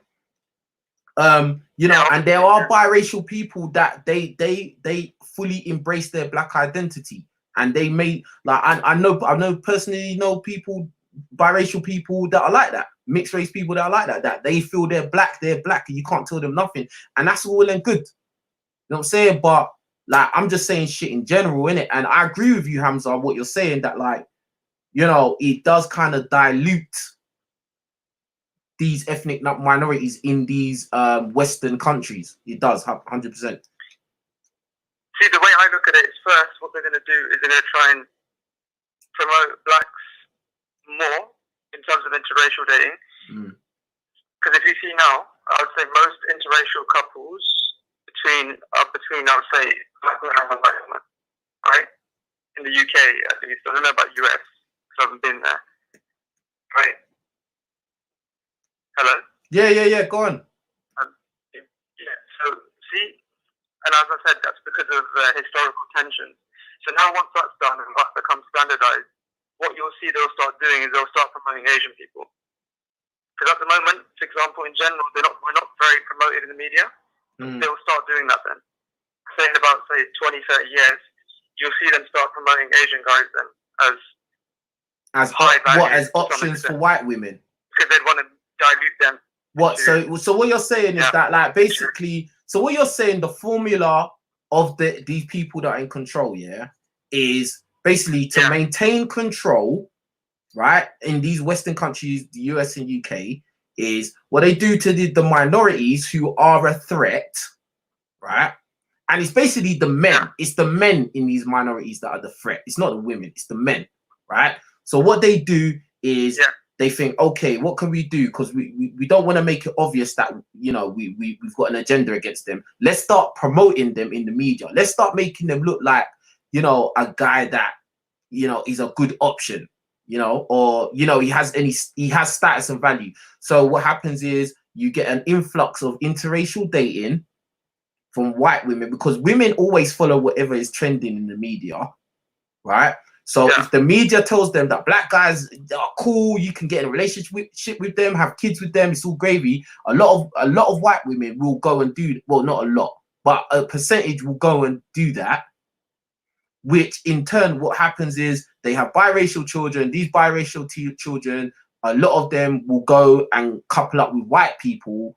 So basically, the ethnic pool decreases, and their power in that country decreases also, right? And then you're saying that you feel like within 10, 15 years, they're going to do the same thing with Asian guys, going to make Asian guys look cool, you know, IR dating all over the place, all in the media, and then the same thing will happen there. That's what you're saying. Yep, you hit the nail on the absolute head. Exactly what I'm saying. Bruv, to be honest, I get it, and I agree with what you're saying to a certain degree, because I find it funny how, like, you know, now they make such a big effort to show IR dating all over the place, but when they don't really make a concerted effort to show, well, obviously for black people, I'm going to talk for black people, like they don't make a concerted effort to show you know, functional, happy black families. Like they don't really show that really. You know what I mean? Like, yeah, what they show you usually. They don't want to show that though. Yeah, that's what I'm saying. What they usually show you is a single mum with her kids, and so yeah, and then so all they show you is a single black mum because the dad couldn't be bothered to stick around, but then they'll show a black guy with a white chick who can be bothered to stick around. That's Exactly, dodgy. yep. That's dodgy. But hit the nail on the head, my friend, man. Perfect. That's crazy. Yeah, that's my kind of view on that for sure. I think I agree with you to a certain degree. So all right, let me ask you this then. With that being said, yeah, would you date a chick that's not Asian? Yeah, I would, man. That, Hear me out, why? You're funny, bro. Hear me out, though. Yeah. Because the thing is, see, I'm talking about on a bigger scale, innit? And I know I'm playing part of that, I guess, to some extent by saying I would. But it's more on the premise of finding love and happiness with someone. And if that happens with someone who's not Asian, then you have to be open to that. But for me, the biggest thing is religion, innit? So as long as the girl's Muslim, it's cool. We're not talking about religion, bro. You're not talking, because anyone could be Muslim, a black person, a white person, or an Asian person. So that's kind of like you're trying to you're using that as an escape as an escape route, like, you know what I mean? What I'm saying is very direct, but because what the statements you've made have been very direct. Do you get what I'm saying? Yeah, like, I agree, and I said that. So yeah, I said I would. Yeah, but okay. Yeah. So, but with the knowledge that you feel is correct about, you know, the agenda, doesn't that kind of make it like you chat shit a bit? Nah, it's not chat shit, bro. It's like, for example, bro. It's like, okay. Not that you no. I said the wrong word. It's not that you chat shit, but it's like you know what the agenda is, but you're still running with it. The thing is, if there's nothing you can do about it, then you just got to live your life, innit? No, but there is something you can do about it because you choose who you couple up with. So it's in your hands. Nah, but the thing is, okay, by me doing that, is that going to affect the wider thing? No. Yeah, because you're going to be an example. No, hey, it is. It actually is, because you're going to be an example. Yeah, but it depends how successful I become then, innit? To my community. How much of an example I become to my community. I could be a bad example if I did something like that. But anybody can be a bad example.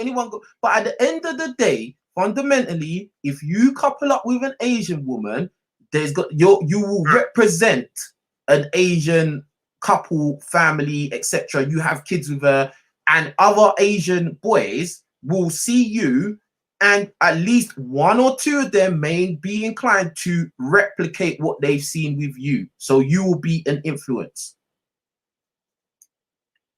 Yeah, I guess that's why, just like we said, that's why, just like we said, the media is so powerful, because when you watch a lot of sitcoms and comedy sitcoms, and it's usually a white family, and the dad's there, the mum's there. The dad's not usually a fucking millionaire. He's just a normal dude working.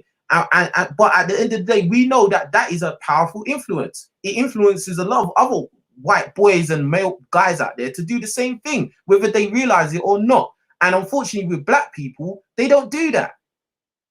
In the media, what do they show in movies, etc., etc.? Single mother. Guess what? In real life, what do black people have? A lot of single mothers. Yeah, I guess so, yeah. That's true. It's not I guess so, bruv. It is. I'm a smart guy, you know. I'm a smart guy, bruv. Yeah, you are pretty smart. I'm not gonna lie. You are. I'm smarter than I look, bruv. I know. No, it's not smart. Like, I've watched your videos and I realise you talk a lot of truth, and you're very good at thinking off the cuff, innit? And your thoughts are very logical and stuff like that. So, no, I do think of you as a smart guy for sure. I appreciate that, my brother. But you're smart as well. Like, you're saying the right things. It's just when I asked you, would you date someone outside the race? I wanted to see what you was gonna say. Do you get what I'm saying? Like, because I think we spoke about the interracial dating thing before. Yeah, I mean, see, for me, I wouldn't really. Ideally, I wouldn't really think about dating a white girl. It's more about like maybe like an Arab. I hear you. I think for me, I feel like it's more about like, all right, like put it like this. Me personally, I would, in an ideal world, yeah, I would couple up with a black girl, yeah, with a similar culture to mine, if not the same culture. Yeah. But I understand, like, look, I live in I'm in the UK. I was in America and now I'm in the UK, bro. Yeah. And it's like, bro, like, like the ideal world doesn't exist, bro, usually, bro. Like, if you're just gonna live your life trying to find this ideal situation, you may be waiting a long fucking time, and you may not ever get it, bro. Do you know what I mean? Like, so a lot of times you just gotta fucking play the cards that you're dealt. You get me? It's like, okay, like if you come across a like, for instance, I've been looking at lots of like travel videos, right? Like travel blogs. I never used to look at that shit, but now obviously I've got time in it. Yeah. And I see like a lot of like black guys in South American countries, right? And yeah, a lot of them women are fucking prostitutes. I know, yeah, but not all of them are. Do you know what I mean? Yeah. And like, you know, their culture is kind of like a lot like African culture when you look at it, like when you deep it, like the cultures are quite similar, like the way men and women interact with each other and stuff like that. And it's like, I was thinking today, like, I would get a South American chick, you know. I wouldn't give a fuck. Do you know what I mean? She's not necessarily black. She's not white either. And it is a different... Yeah, it's funny though, Richez. Yeah. Off topic, but just recently I've been on Tinder, innit, over here, just before Ramadan. But bro, Latinas was feeling me, bro. I don't know how. Every day, bro. Yeah. Bro, I'm not gonna lie, yeah. I'm not gonna lie.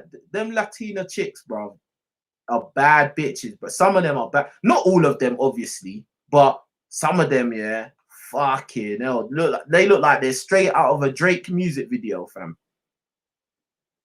Yeah, man. I've always wished there was more Latinas in the UK, man, because I always find them the baddest, bro. Trust me, like. But as I said, like, obviously, as I was saying, yeah, look, back to what we're saying before we start drifting, bro. Yeah. Fucking, I'm saying, like, in an ideal world, like, yeah, a black girl that looks like me, we can have black babies that look like us. Do you get what I'm saying? That when these black babies look at their mom, they look at their dad, they have a solid sense of identity. There's no, oh, well, my dad looks different to me and my mom looks different to me. No, we all look the same. So when you have that, you have a strong sense of identity and pride in yourself. You know what I mean? So when you go out in the world and you see other people that look different to you, you don't feel inferior because you know, okay, my mom and dad are like that and they're happy and they're secure and they're functional and blah, blah, blah. You get what I'm saying? I agree. Yeah. Yeah. But at the same time, boy, if I was to be honest, I'll be real with you. I don't really see myself like coupling up with a white English girl. I just don't see it, bro. Like the culture, and that's because of culture. It's not because I'm being racist. It's just culture. Like the English. Yeah, same thing as me, bro. The white English culture is not for me in terms of like long-term dating thing. It's just not, bro. Yeah, I'm the same. 100%. You know what I mean? But I just feel like guys have to play the cards they're dealt, but at the same time, you have to be aware of, you know, your ethnicity at the same time. It's a lot of things, isn't it? It's a lot. Like, you know what I mean? It's not just cut and dry. You know what I mean? But yo, is there anything you want to say in closing? Because you've been on for long, bruv. Yeah, man. There's nothing really I need to say. I think we've covered most of the points. So it's perfect, man. It's good talking to you. Yes, Hamza. Hey. Huh? I'll send you that link of the music video, innit? Yes, sir. Hey, send that over. Send that over because I want to see that shit. Because, yeah, I always like seeing that shit. It gives me the chills when I see them kind of things, bruv. You know what I mean? It's mad. But yeah, man. Hey, it's a good convo. And you know you can call in anytime, bro. All right, take it easy, man. All right, man. Safe, brother. Bye. All right, safe. Safe. That's my boy Hamza. You get me? Big up Black Rage for the super chat. That was an excellent call with Hamza. Yeah. Black Rage says they're trying to make black people the face of the pandemic. Look at what they're doing to Africa and African people in their own country, and in Asia. Mistreatment and abuse all around. Absolutely, bro. Absolutely. How are they trying to make black people the face of the pandemic when, you know, it started in fucking Asian country, bro? It like in the East Asian country, it doesn't make sense. Like, but all of a sudden they want to use black people as the scapegoat. It's ridiculous, bro. It's disgusting.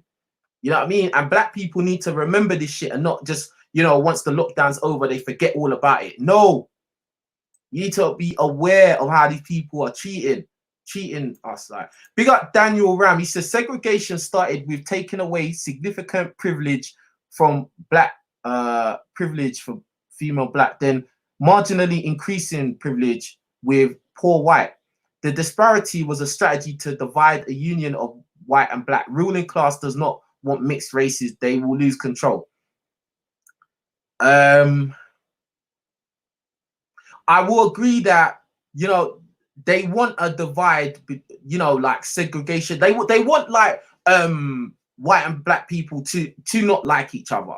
You know, the people that are in control, they want, because at the end of the day, there's more. You can control people that are divided. You can't control people that are all working together and all in one mind. You can't, it's hard to control them because they're more of a force. But if they're all kind of segregated in little groups, in little gangs, then you can kind of do what you want to all of them. Do you know what I mean? So, well, it's easier anyway. So big up Daniel Ram. Hello, got another caller.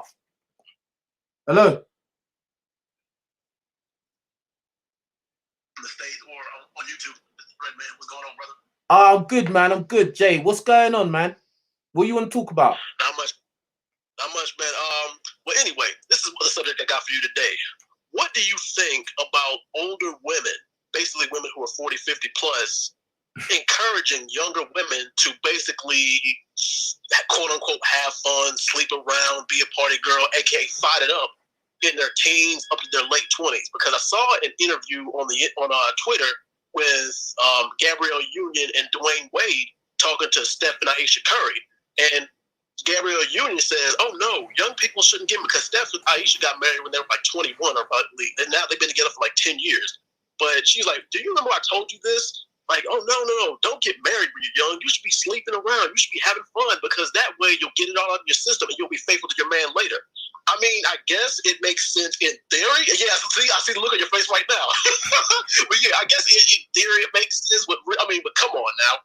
But I mean, what do you think? I mean, do you really think that this is horrible advice? I mean, because look at American women. I mean, nowadays. I mean, you guys just discussed it. I mean, it's like 70% of women in the Western world are single mothers, and that's pretty much a big contribution to that. So, I mean, is it bad advice? I mean, because come on, what are women's prime years really? From what, 17 to about 29, and encouraging, and then they want a man to wife them up when they're between the ages of 30 and 35. That's about right, isn't it? Yeah, man. Hey, listen, I just feel like this, like a lot of these older women nowadays, like 40 and 50, they were thugs, bruv. Like a lot, you got to understand, a lot of these older women now, right? They are the ones that were the pioneers of the thug culture that we have now. Do you get what I'm saying? Like they were the beginning, like they were the first ones that were getting into the whole stripper culture, you know, twerking all over everywhere. Like they accepted it. Do you get what I'm saying? Like, like when the internet came around, they was like in their prime. Do you get what I'm saying? So yeah, they're thugs, bruv. So obviously they are going to encourage younger girls to be thugs too. I was talking about this with my mate just earlier down the road. Like we were saying that a lot of these older women, bruv, they don't teach the younger women how to act. They in fact, a lot of these I mean, because, well, hold on. A lot of these older women now are actually encouraging younger women to do even worse things than they did in their past. Yeah. But go on. Go on. But yeah, I mean, I realize there's kind of an exception to every rule because my mother and my father had, yes, it's rare for especially black relationships in America or in the Western world. My parents will be celebrating their 36-year marriage anniversary in June. That's wow. very, very rare. And mind you, I got 2 younger brothers and 2 younger sisters. I'm the oldest out of 5. And I look to their marriage as kind of a blueprint as to what I want. But the thing is, like, a lot of the people who I grew up around with, they all came from either blended homes or they all came from single-parent households. So that's kind of, in a sense, that's kind of hard to find, especially when you got older women who are in their 40s plus to tell these young girls, oh, no, you don't have to settle down with one man, or, oh, you should just go around and you should just have fun. And the thing is, like, here's the kicker. Is that single mothers are giving these girls their advice, and guess what? They're giving these sons the exact opposite advice. They tell their sons, oh, no, you should find you a nice girl, settle down with as soon as possible, while they're telling their daughters, oh, yo, you should go have fun. Yeah. Yeah. It's like that, bro. Like, listen, man, this is why I said this before, yeah? And, you know, I love my mum, right? Mm-hmm. But she gives terrible advice. Terrible advice, bro. I don't listen to her advice, bro. Most guys, obviously not all, yeah, but most guys, you shouldn't listen to your mom's advice. Number one, she's a woman. Number two, she comes from a different, she grew up in a different time to us. Do you know what I mean? And a lot of times they because they're a woman, a lot of times their views on the world and the way we should conduct ourselves are biased. Now, adding into the equation that, you know, some of these older women, they were thugs back in the day as well. Yeah. They was friend zoning guys, ghosting guys, using guys, cheating on guys and shit like that. Yeah, of course it's all right for a girl to do that. But a guy, oh, you got to be a nice guy. You got to be a gentleman. You got to open the door. You got to pay for the first date. You got to pay for every date. Yeah, that's sad because I'm pretty much going to sum up what you said with one statement. Feminism, as soon as feminism was born, that's when chivalry died. Yeah, bro. Like, at the end of the day, like, boom, like, I was saying this to one of my mates, and it's a guy, an older guy, right? He's been married and all of that. And I was telling him, I was like, because sometimes he tries to say, oh, you need to find yourself a girl, and and which I understand, yeah. Like, no one wants to be alone forever, but, bro, it's not as simple as just, oh, I'm just gonna go out and find a girl, because most of these girls are fucking trash. Even girls will tell you that. Even girls will tell you that most of these girls out here are trash. Right. Simple as that. So it's like a lot of guys nowadays don't even really care about getting no relationship that's gonna go anywhere. Most guys these days just want a quick little relationship, maybe 3 months, whatever, then duck out, bruv. Right, man. And see, this is also a big problem with that, is because of the relationship standards that people have. Is women's idea of this perfect relationship is this Prince Charming fairy tale bullshit. They expect this man who's a knight in shining armor to come in and ride in a white horse and sweep them off their feet so they can live happily ever after. And it does not work like that. Yeah. A man can't. But the thing is, with the way feminism is nowadays, it's hard for a man to be that knight in shining armor. It's hard for a man to be that stand-up guy. It's hard for a man to be any of that. It's like, okay, so as a man, what do I do? Do you want me to be a gentleman, or do you want me to be an a-hole like these other guys just to please you and appease you? Yeah, and the worst thing about it is these women feel like they deserve a knight in shining armor, even though they've been a thug for the last 10 years. This is the crazy thing about it. Like, and you know the ironic thing about this as well? Because us guys, we're not totally off the hook, right? A lot of us guys, we'll bang on about how these girls are hoes, they're scumbags, yeah, but a lot of times, a lot of guys are chasing after these type of girls, bruv. And a lot of times, us guys, we want girls to open their legs as soon as we start talking to them, or within the first day or the first week. So it's kind of like a fucked up situation in a way, because we want girls to be good so we can wife them up, but at the same time, we want to fuck as many girls as we can. It's a fucked up situation, but yeah, I think it's delusional. But see, as men, That's kind of our weeding out process. That's kind of our process of elimination. Yeah. We can eliminate the thoughts from the good girls. I mean, sure. And the thing is, it's kind of a double standard too, because it's like we want our women to have the body count of a nun, but we want her to have the sex skills of a porn star, and it doesn't work that way. So in that sense, you're correct. Yeah, that's why a lot of times when I talk to girls, when I first meet them, I usually use the joke of we're all scumbags. Like, I'm a scumbag, she's a scumbag, you know, don't feel no way about it. Do you know what I mean? Like, but I do agree that it is a weeding out process, because then when you do find a girl that is kind of like virtuous, and you know, you do your background checks on her and you find out that she's actually decent, now that's a girl that you can actually invest in. You know what I mean? That like she's not just like a muck about, kick a ball. She's not the community football. You know what I mean? Like, so it's mad. But look at our age group. Our age group is from age 25 to 35. Now from 20, now I mean, like I said, I don't know how it is where you are, but I'm pretty sure it's similar. A lot of women who are between our ages, between the 25-35 bracket, they all have at least one child by now. Yep. So if you're looking to start a family, a clean slate with a family, you know, a woman with no kids in the 25 to 35 bracket, good luck. Yeah. That's all I'm gonna tell you. I'm not saying it's impossible. I'm just saying you're gonna have a tougher time finding is if you were dating younger. And also, let's say you do find one of these chicks that between 25 and 35, bro. More often than not, she's a thought. The only reason she hasn't got a kid is because she's a little bit smart and she doesn't want to have that burden of having a child, but she still wants to fuck. Bro, I used to mess around with this chick.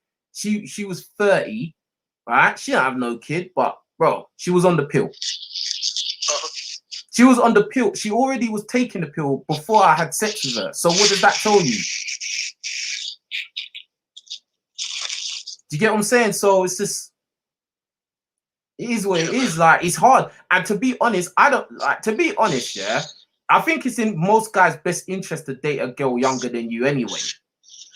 I mean, me normally I do go. I mean, I've had a horrible experience with me dating a woman who was older than me, because at the time I was 28 and the woman who I was dating was 42. It did not end that well. I'll probably tell that story another time. But yeah, most girls, I mean, between the ages of 18 and 22, I don't go for them because they're not mature. I mean, because the thing is, they're easy to snag because they're attracted to the dumbest bullshit. They're attracted to, oh, look at my watch, look at my chain. Look, I mean, the thing is, if you're easily, a dude can look like goddamn, he can look like Oscar the Grouch from Sesame Street, and girls will flock to him just because he has a $2,000 chain or a $1,000 watch.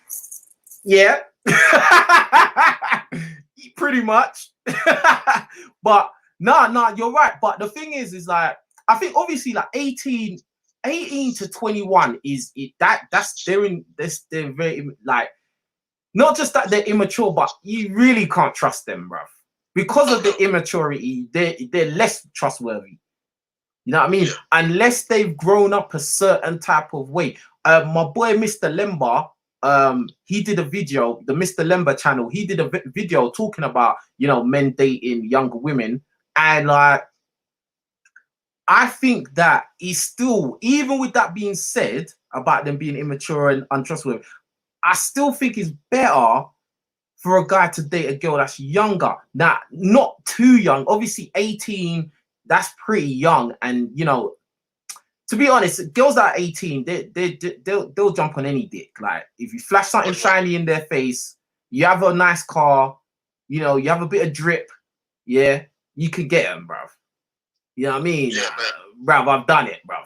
You can get them, bruv. But what would you feel is the prime age group for you? Would you feel like it's 18 through 24, 25 through 35, or 35 plus? I put a very small window in it. I would say between 22 and 26. That's actually perfect. That's actually not too bad, because they're right in between where you want them to be. It's like, do I want to have fun, or do I want to just take, I mean, because if she's like between, like you said, 22 and 25, she's in the area where you can sort of kind of take her serious, but you know, that's really completely totally up to you. But really, men who are 35 plus, they can date women in any age group, and that's the benefit of being an older guy. Well, not really an old guy, but a guy who's seasoned. You can date 18 through 22, 25 to 35, and 35 plus. Yeah, you can listen. Like that's the thing. Like you could get an older woman or you can get a younger woman. Like, you basically got free reign of whatever you want, bruv. Do you know what I mean? Yeah. And you have the resources to get what you want. Like when you're young, but when you're 18 years old, you don't know what's going on, and you usually don't have no money. You don't have no resources, so you're usually just working off of how you look and how popular you are and how much game like verbal game you've got. That's all you're using. But as you get older, you know, the less the necessity of being having a great mouthpiece, as these dating coaches say, it kind of it's not as important as you get older, because you've got things that speak for you. Your life starts to speak for you. Do you know what I mean? And but yeah, I think between 22 and 26 is a good range, like, because obviously they're over 21. Yeah, where, like, you know, before 21, 18 to 21, they're still in their fuck about dumb stage. But once they hit 22, then they fucked around. I'm not imagining or being delusional thinking I'm gonna find some unicorn virgin. Yeah, she's probably fucked around with a few guys, been fucked over a couple times, and now, yeah, like you said, she's at the stage where, is she gonna continue fucking around, or does she wanna actually just stick to one guy for a bit, even if it's for a bit? Do you get what I'm saying? So because let me tell you about this cougar that I dated. Like I said, she was 42. Well, she's 44 now. I started seeing her when I was 28, and let me tell you, my lord, these older women, these cougars, they are controlling. The thing is, here's what they try to do. They try to sink their hooks into younger guys, because she's like, oh, this dude is young, he's handsome, he don't have any kids. And the thing is, when I was messing with her, she just got out of a 5-year marriage. So I kind of caught her at a time when she was sort of vulnerable, and me, you know, I'm dumb and horny and stupid, and I'm lonely. I'm like, hey, you know, I should use this cash in as an opportunity to get some free sex. And you know, she would do things for me and everything. I had don't laugh here, but I kind of had a little bit of a sugar mama. Yeah, I already know, bro. I already know she was buying stuff for you. I already know she was buying stuff for you. I know she was, bro. But go on. Yeah, man. But yeah, you know, she would be doing me favors and everything, you know, on top of that, giving sex. But then she said that she didn't want a title, but at the same time, she would be going through my phone talking about, who is this bitch, or who else are you talking to? She'd be going through my Facebook picture comments to see which girls would comment on my pictures. And she would actually, yes, it turned from just a simple young guy dating an older woman into a stalker situation. And I had to get out of that. It got to the point where I had to delete and block her off of Facebook. Mad. I feel like this, yeah. Like, if you're dating obviously, if you're a young dude and you're dating an older woman, it's just a sexual thing. Yeah. It's nothing more. Don't get into no big time commitment thing. Don't start saying, you know, putting titles on. Bro, if you're dating an older woman, it's only a sexual thing. Most of the time, that's what these older women want anyway. That's why they're fucking with you. They're fucking with you because you're young, you got stamina, you got strength, and you're gonna bang them out like they haven't been banged out for a long time. That's it. They want to relive their youth as well. When they're dating a younger guy, they want to relive their youth. You know what I'm saying? So you bang them out, let her buy you this, buy you that, but then, bruv, there will be a time limit, bruv. And then she will start trying to control you. And you got to remember, like, the reason why a lot of times these older women will try and control you is because it's going to be like they're kind of like your mum. Do you know what I mean? Like, she feels like she knows more than you. She's more experienced than you. You know, you should listen to her opinion. You know, she's probably more established in life than you are. So that gives her a sense of like power over you. So yeah, of course she's going to start controlling you after a while, especially if you're fucking her good. And especially if she's scared that other women might, you know, you might run off with some other chick. Yeah, she's going to try to control your movements, bro. Yeah, man. And that was the problem that I had with and the thing is, I saw the red flag as soon as I saw the signs of her being controlling. That's as soon as I should have dipped out. But you know, it was about 3 months in when she started to do the stalkerish, weirdish controlling stuff. But of course, my dumb ass, I didn't listen. I didn't listen to my brain. I was listening to my, you know, the head below my waist instead. Hey, well, you know, let me ask you this. Let me ask you this. Hey, let me ask you this. What was a box good? Yeah. Bro, on a scale of 1 to 10, it was an 11. Serious? that old box was doing you justice, bro. I know, man. Shit. Yo, them older women, them cougars will put it on you. I'm telling you. But then again, you probably already know about that. Yeah, I know that still. I had a couple still. But to be honest, like, I don't know, like me personally, yeah, I go through phases. Sometimes I want older women, sometimes I want younger women, bro. Sometimes I want black women, sometimes I want white women. I go through phases, innit? You gotta taste the rainbow. Yeah, like I like this is why it's like funny when like you know when you listen to some people talk about girls and like certain times you can tell that they've only messed with one sort of chick, like the same type. They've always gone through the same type of girl. Bro, you don't really have that much like range. Like you don't really, you know what I mean? Like not dissing anyone, but that's just what I think, innit? But anyway, yeah, man, yeah, man, you're right, man. But is there anything you want to say in closing, bro? Nah, man, I didn't want to take up too much of your time, but yo, thank you for listening as always. I enjoy the show, I enjoy the podcast, and I enjoy your channel, man. Keep doing what you're doing. All right, man, appreciate that. Appreciate the call and call up anytime, yeah? All right, bro, take it easy. All right, then, cool. Awesome sauce. I'm gonna take a few more calls because both my batteries are about to die, boy. Both of them. Both of my batteries are about to die. Big up CBC Boxing. He says Americans love chatting about gal too much. Kiss my teeth. Hey, it's a problem. Girls are a problem for most guys, bro. That's I'll say it like that. Hello. Hello. Yeah, turn me down in the background.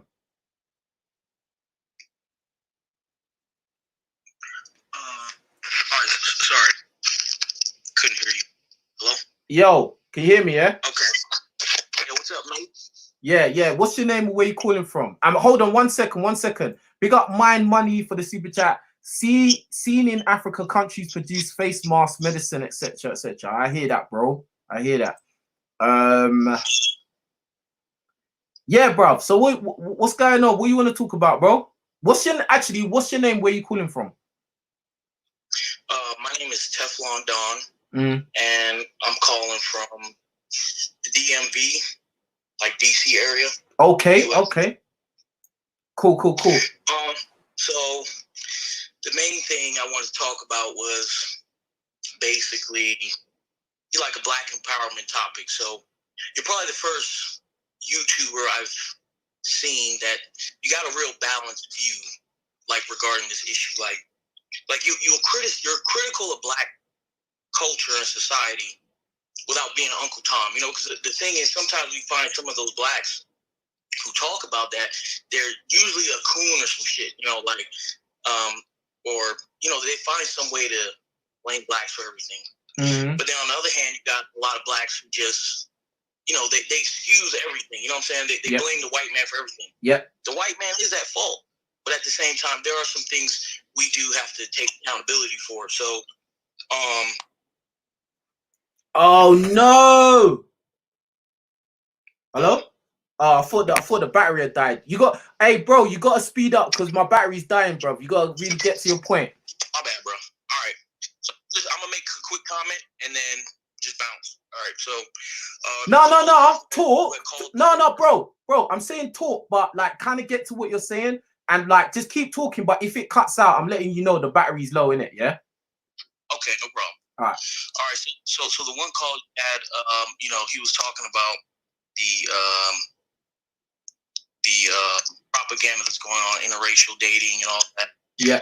You know, but then at the end of y'all discussion, he was saying how he's still open to doing that, and you were kind of calling him out on it. Well, I just think that's an issue because he's an example of a lot of blacks who they'll talk about, you know, the powers that be and they're manipulating us, but then they don't really want to be accountable for their contribution to it. They want to say, oh, well, I'm just one person. I'm not a famous person. Yep. So it doesn't, you know, have a contribution. No, if you're one person contributing and you replicate that situation over tens of millions of our people, you got a problem. You know what I'm saying? So no, your one contribution does contribute. And then anyway, the last thing I want to say is that you know, you always talk about power and all that. There is a significant problem with a lot of black men in the U.S. at least regarding only seeing themselves as sex objects, athletes, and only pursuing sports and entertainment. And that's not going to bring nobody no black empowerment. That's not going to help you build no black nation if that's a priority. Yep. So 100%. Anyway, I really appreciate your viewpoints and your discussion. So I appreciate that. But I'm a bounce, mate. All right, then, cool, man. I appreciate that, bro. Hey, and I agree with you. I agree with you on everything you said. Absolutely on point. Absolutely on point. And I appreciate you seeing how I deliberately make sure my content is balanced. Do you know what I mean? Like, I'm not trying to be. It's not even trying to be. I'm just being as genuine and authentic as I can be. I come from, you know, environment which, you know, I used to be the typical stereotypical guy, and to a certain extent, I still am. Do you know what I mean? Like, I have my moments, like, you know what I mean? And I don't think I'm better than anyone, but at times it's like, I've noticed within black people, we seem to praise dysfunction. Yes, sir. Like, we praise dysfunction, want to look for someone to blame, and also the other point you made about my mate Hamza, yeah, and calling him out. Yeah, that's why I asked him that question. That's why I made it a point to ask him that question. Would he date out? Because he said all of this stuff, and then at the end, would you date one of them? Yeah. I was like, bruh. You know what I mean? But at the same time, like, I think the only difference with me is that I would date, like, obviously my preference would be a black woman, yeah, right. But I think I could couple up with a South American woman as well. I could see myself doing it. I don't really see myself doing it with a white woman, white American, white English, or even Eastern European. Even though I think they're all right, I don't think I could see myself doing it. I'm having a family with them. Like, do you know what I mean? No, I agree with you. Because I hold the same view. I hold the same view. Yeah. Because from what I've seen with Latin culture and like those countries, it's like they just have more, like, the only way I can say it is they have more sauce in it. Do you know what I mean? They're more closer to black people than anyone else. Right. Do you know what I mean? Yes, we can relate culturally. Yeah, I get that. Yeah, I mean, you got the whole Afro Latinas and all of that. So like the cultures are quite close. Like, you know what I mean? But, you know, yeah, that's all I can say about it. But I appreciate the call, man. I hope you call in again. I'm gonna call in again, bro. All right. All right, mate. Next time I'll have my battery charged up. Don't worry. All right, man. Good. All right, then. Take care, bro. All right. Yo, guys, I'm gonna turn the Skype off because the battery's about to die. Hello, Kiana. Yes. Yeah, where are you calling from? I was just calling in, following off the conversation y'all have been having about essentially like the plight of black people. Yeah. But I've been thinking, like, why is it that across, or in modern times across the diaspora, we're all starting to refer to ourselves as black, when historically black has kind of been used to identify African Americans? I just want to know, when did everyone become black in the diaspora? When did black people become quote unquote black people? Wait, I can't speak up. Are you asking when did black people quote unquote become black people? Speak up. It sounds like you're speaking into a tube. Bruh, like, can you hear me? Yeah. Can you hear me now? Yeah. Yeah. So your question is, why are black people? Why is everybody that's black classed as black people? I'm saying, when did everyone become black? Bruh, I don't know, bruh. Because I hear this. It's because at the end of the day, look. I think this, yeah. I think the whole idea of the caste system of like you are black, you know, it's not black people that created that. Do you know what I mean? Like, it weren't, like, I don't think like in ancient times black people were calling themselves black. In ancient times, what? I don't think like in ancient times black people were calling themselves black. Right. Do you know what I mean? I think it's a to be honest, it's a, you know, Caucasian people, the people that when they first came across black people, they were the ones that probably coined the term. But when they came across these people, they weren't black, they were Africans. Yeah, but we never really distinguished ourselves by racial phenotypical categories. We separated ourselves by ethnic nationalities and heritage. So what I don't understand is that across the diaspora, there's this new movement where everyone's calling themselves black, but have traceable lineage to a nation or a country.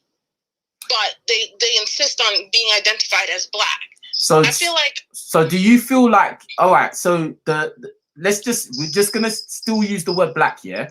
So you feel that the black people should stop calling themselves black and just call themselves by their nationality? I think that it would cause less ethnic confusion, because personally, as an African American, I feel like everyone calling themselves black aids in the erasure of an already kind of like hidden identity group. Like African Americans can literally not trace themselves to any country in the continent of Africa. That doesn't make sense. Listen. What you're saying kind of doesn't make sense, because you're saying, yeah, that because everyone that is black call themselves black, it makes people not have their own identity, so they can't trace back where they come. But that's what you did say, because you said that people. No, what I'm saying is that when everyone calls themselves black, yeah, it aids in the confusion of who is black. And black isn't a place, it's not a country, it's not a continent. So, and it's not anything that you can try back to. And I think that's why it was so unique in the United States. And now people in the UK and stuff are calling themselves black, even though they can. It's not now. Hey. It's not just now. It's not just now, bruv. Okay. You see, this is the thing I noticed about a lot of African Americans when I was over there. Yeah. A lot of you lot seem to think you lot are the only black people on earth, but you're not the only black people on earth. Well, what makes you black? What makes you black? What makes me black is that this title is tied to a legacy status tied to American chattel slavery. Race wasn't a social indicator or a social identifier until United States chattel slavery. Before that, it wasn't white and blacks. It was Europeans and Africans. So my question is, why can anyone be black? So would you all be calling ourselves Africans? Because that. Okay. Now that makes sense. That makes sense. Now that makes sense. Because what I thought you was trying to imply was that African Americans are the only black people and everybody else is whatever they are. Okay, cool. People, but we shouldn't just be flagrantly using the word black, because black doesn't have a place, and that's what makes us so unique as a group of people. This is the only thing we have to hold on to, because there's no country of origin for us to say other than the United States. I agree with you. Now I understand you. I agree with you. I honestly do think, especially African Americans, oh my God, 100%. You lot, I'm not, and listen, I know a lot of African Americans, they don't want to be associated with Africa, which I think is really doesn't make sense. A lot of African Americans I came across and I've heard on YouTube, they basically talk in a way where they don't want anything to do with African culture or anything. Like they don't want to do their research about where they come from. But somebody even wrote it underneath one of my videos. They wrote, "My history only goes back to slavery, and that's all that matters." And that's true. Yeah, but that's the thing. We have technology that will let you know where you actually really come from. But let me ask you, would it mean anything? Yes, it does mean something. It does mean something. Your blood says you're from this place you've never been to. Yeah, but it doesn't matter. There, but hey, congratulations. Bruv, I haven't been to Nigeria. I still know I'm Nigerian. But are your parents immediately from Nigeria? Yeah, so? So you have a first generation. But I never, yeah, but I wasn't there. At the end of the day, yeah, but that doesn't matter though, because at the end of the day, if you listen, if you are just a black person living in America and you don't know anything about your ancestry, you really don't have much identity, because all your culture is you. Listen to what I'm saying. You don't really know your identity, because all your culture knows is what the white people in America gave you and allowed you to have. That's what it is. That's why. Black Americans have been. Go on. I don't think that's entirely nuanced, because Black Americans have been in the United States for 400 years. We created our own culture, language, cuisine, fashion. We have a culture, but because we are kind of shamed and kind of like disregarded, we're not encouraged to embrace it and own it. Who's shaming you? Oh, hold on. Oh, dress that. Thank you. Oh, you want in the back? Okay. Got it. Hold on. Sorry. I was doing delivery. Is it alright? Yeah, that's the only one. Everything's in here. Sorry, I was doing a delivery. What was the question? No, you were saying that you have your own culture and shit. Oh, yeah, the shame. So the difference between Black Americans and other Black groups is that we have to live in constant, like, juxtaposition to the people who captured us. So it's like, so wouldn't it make sense that you actually be like, all right, fuck you lot, let me find out who my real peoples are? Like, wouldn't that make more sense if you are living in juxtaposition to the people that are oppressing you? Huh? Who are the real people? Well, if you do the research in your ancestry, you will find out where your DNA comes from. What about the Diaspora wars? We're now, bro. At the end of the day, yeah, this is the thing. At the end of the day, America was built by your great grandfather and great grandmother, but it wasn't built for you. It was built by them, but it wasn't built for them, or it wasn't built for you. Hence why the first 2 videos on my YouTube channel, and bear in mind, I'm a Black Brit, right? The first 2 videos that I made on this YouTube channel in 2016 was where African-American men were being shot by police on camera. And that's the country that you want to hold on to and be like, oh, I'm patriotic, you know, I'm American, and that's all that matters. Bruv, you need to think about it, bruv. Seriously, you need to think about it. I think people are attached to it because... No. Don't talk about people. Talk about your point of view, because I'm talking to you. I just said something to you. Okay. Because you're talking about your culture in America. You said your country in America, etc., etc. I understand that. You lot have worked with what you had. You worked with the cards you was dealt. I understand that. But it gets to a point, especially we're in 2020 now. It's not like there's no way you can connect or find out, you know, what really happened or where you really hail from. Like, what is your real DNA? Do you know what I mean? Like, but would those people embrace me is the question. And on top of that, that should be your first question. For me, that should be your first question. That should have been your first thing you should ask, not all this other shit. That should be your first question you ask. This is where a lot of motherfuckers get it wrong, bro. Huh? Okay, that sounds better. That should be the first question. Like, would they embrace you? You gotta understand what I noticed, yeah, and I've heard a lot of older Black guys from Americans say this type of shit, yeah. Say that, oh, if I was to go, you know what I'm saying? If I go over to Africa, they ain't gonna like me. There was one guy, one popular other YouTuber, he said something like, oh, they wouldn't like me. Come closer to the phone. You keep going in and out. Yeah, can you hear me? Can you hear me? Yeah. Some other YouTuber, you know, Black American guy, he said, oh, they wouldn't like me in Africa because I'm light skinned. It's so muffled. This is so bad. Let me put you on. Can you hear me? Yeah, but it sounds like you're talking in a potato. I don't know, because I've been using this phone the whole time and it's been cool. I've been using the same phone this whole show and it's been all right. Yeah, but it goes in and out. Sometimes it goes in and out. Maybe it's the service I'm at. No, that's your phone. You're on Cricket. You're using Cricket or something, man. I have AT&T. Good night. That's definitely Cricket. But anyway, Listen, yeah, like, and look, as I said, there was a guy and he was saying that they wouldn't welcome him because he's light skinned, like stupid shit like that. Or all them Africans, they look down at us, they don't like. Listen, let me say some real facts. Yeah, majority of Africans in the respective majority of Africans in respective African countries. Majority of Africans what? I said the majority of Africans in respective African countries are not in a position to be hating on anyone because they're broke.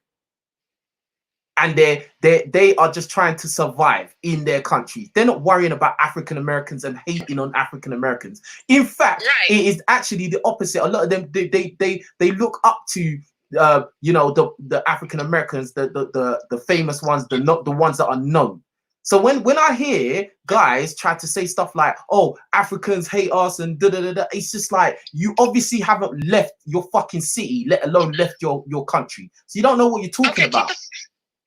Keep the phone right where you are because it sounds so clear. But okay, I think what it comes down to in terms of like African Americans perceiving that Africans look down on them or disrespect them or have some animosity towards them, I don't think it's continental Africans. I think it's Africans who immigrate here and build their own ethnic enclaves in our communities. And then are able to use their immigrant status to come up over us and be prioritized as gatekeepers of blackness in our communities. And then they look down on us or call us cicadas or say crazy things like we're ghetto, don't talk to us, they're thugs. And this is documented. Yeah, but listen.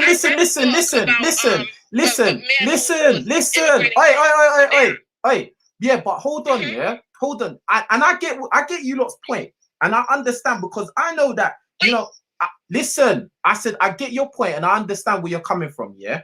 But still, even with that being said, you can't generalize a whole fucking continent. Of course we wouldn't generalize. No, but I'm saying that, we could break it down. But this is what I'm saying. Yeah, but listen. Just listen before you jump in. Let me finish before you jump in, yeah? What I'm saying is that a lot of these people, I'm not saying you, but I'm saying a lot of people I've heard online in YouTube, fucking Google Hangouts and all this shit, guys that I know have not even left their city, let alone their state, let alone their country, and they will generalize a whole continent of people based on what they've experienced in their own country with high class Africans, blood. Like the Africans that have been able to go over to America and establish themselves or live or send their kids to private schools and shit, those are not the standard African people, bruv. I know that. Those are the snobs. So those people in Africa, they'll be acting like snobs to the general populace of Africans too. Right. So using them as a measuring stick doesn't make sense. This is why it's very important for people. I said using those kind of African people as a measuring stick to say, oh, Africans think like this about us is stupid because... I can't even hear this dude. Yo. Hello? Yeah, can you hear me? Yes, I'm straining to. Yeah, you gotta keep straining. Listen, yeah? Like I'm saying, if these kind of guys are using those upper class Africans in America as a measuring stick for all Africans, it's ridiculous because those are upper class African people. They would have acted snobby to the majority of African people in their own countries. They would have acted bad to them as well. So using them as a measuring stick doesn't make sense. And this is why hold on. And this is why it's so important why people need to travel, especially people that live in a country where it's not even their country, really. This is why it's so important why a lot of like African Americans, in my opinion, now you don't have to agree, but I think it's very important for a lot of African Americans to know where the fuck your ancestry is, blood. Because you're living in a country, as I said before, that was built by you, but not for you. And it's never going to be for you. It don't matter how many rappers it doesn't matter how many rappers and athletes they put on the TV. It don't matter. Wait, come back to the phone, closer. I am close to the phone. I am close to it. Sometimes it's clear and sometimes it's not. It's your phone, man.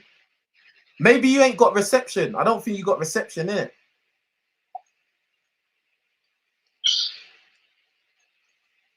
You listen, you gotta get a contract phone, man. You can't be using pay as you go, man. Come on, man.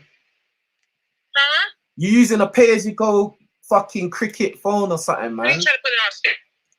Put it on speaker. I'm gonna take my headphones out. What about now? Can you hear me? Yo. This is bad. Oh, speaker off. What's the speaker on? Hold on.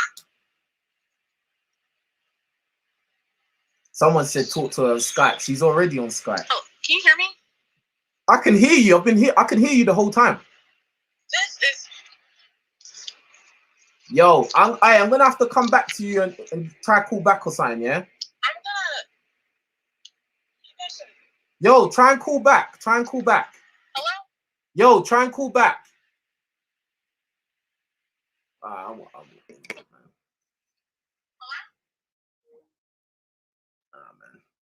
Had to end that, man. Get me. She on some fucking trap phone, bruv. Hold on. Hello, can you hear me now? There we go. You can hear me, yeah? Yes. All right, cool. Listen, yeah? I'm going to break down what I said before, right? I'm going to break it down, all right? What I said was, a lot of African Americans that say that Africans look down on them, you know what? Can you hear me?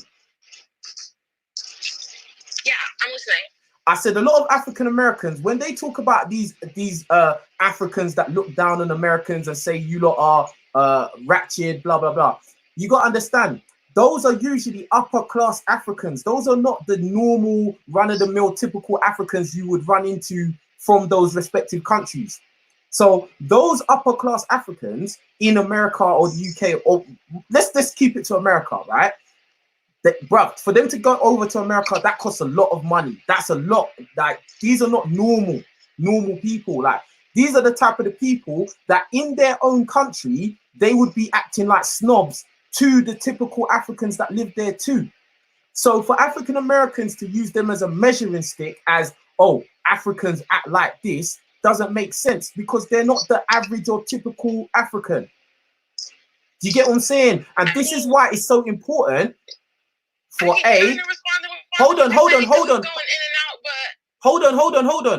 First, most people, African Americans and Caribbeans as well, should do ancestry test to find out where their actual lineage comes from. Number two, they need to travel and travel outside of going to fucking tourist places and go to fucking countries in Africa and find out what those cultures are about before you make any kind of statement saying that Africans are like this, Africans are like that.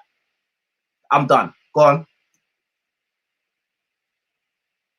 But I think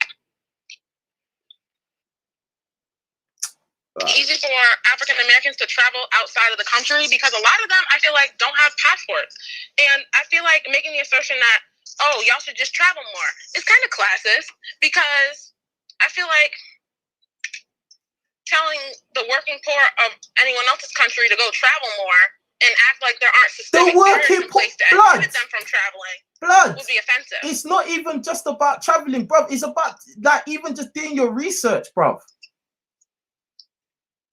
Okay, yeah, but even we're already a unique ethnic group, so why do we need? You're not unique, blood. You're not unique, blood. You're not unique. Do you want to know why you're not unique? Do you want to know why? Do you want to know? Or adopt their culture. Blood. We don't need it. You don't need it. What was the point of the call, blood? I don't understand the point of the call. Like, if you feel like African Americans, you don't need nobody else. You don't need to. I don't understand. Say that again? Fucking hell, talking to you is hard work, blood. Blood, at the end of the day,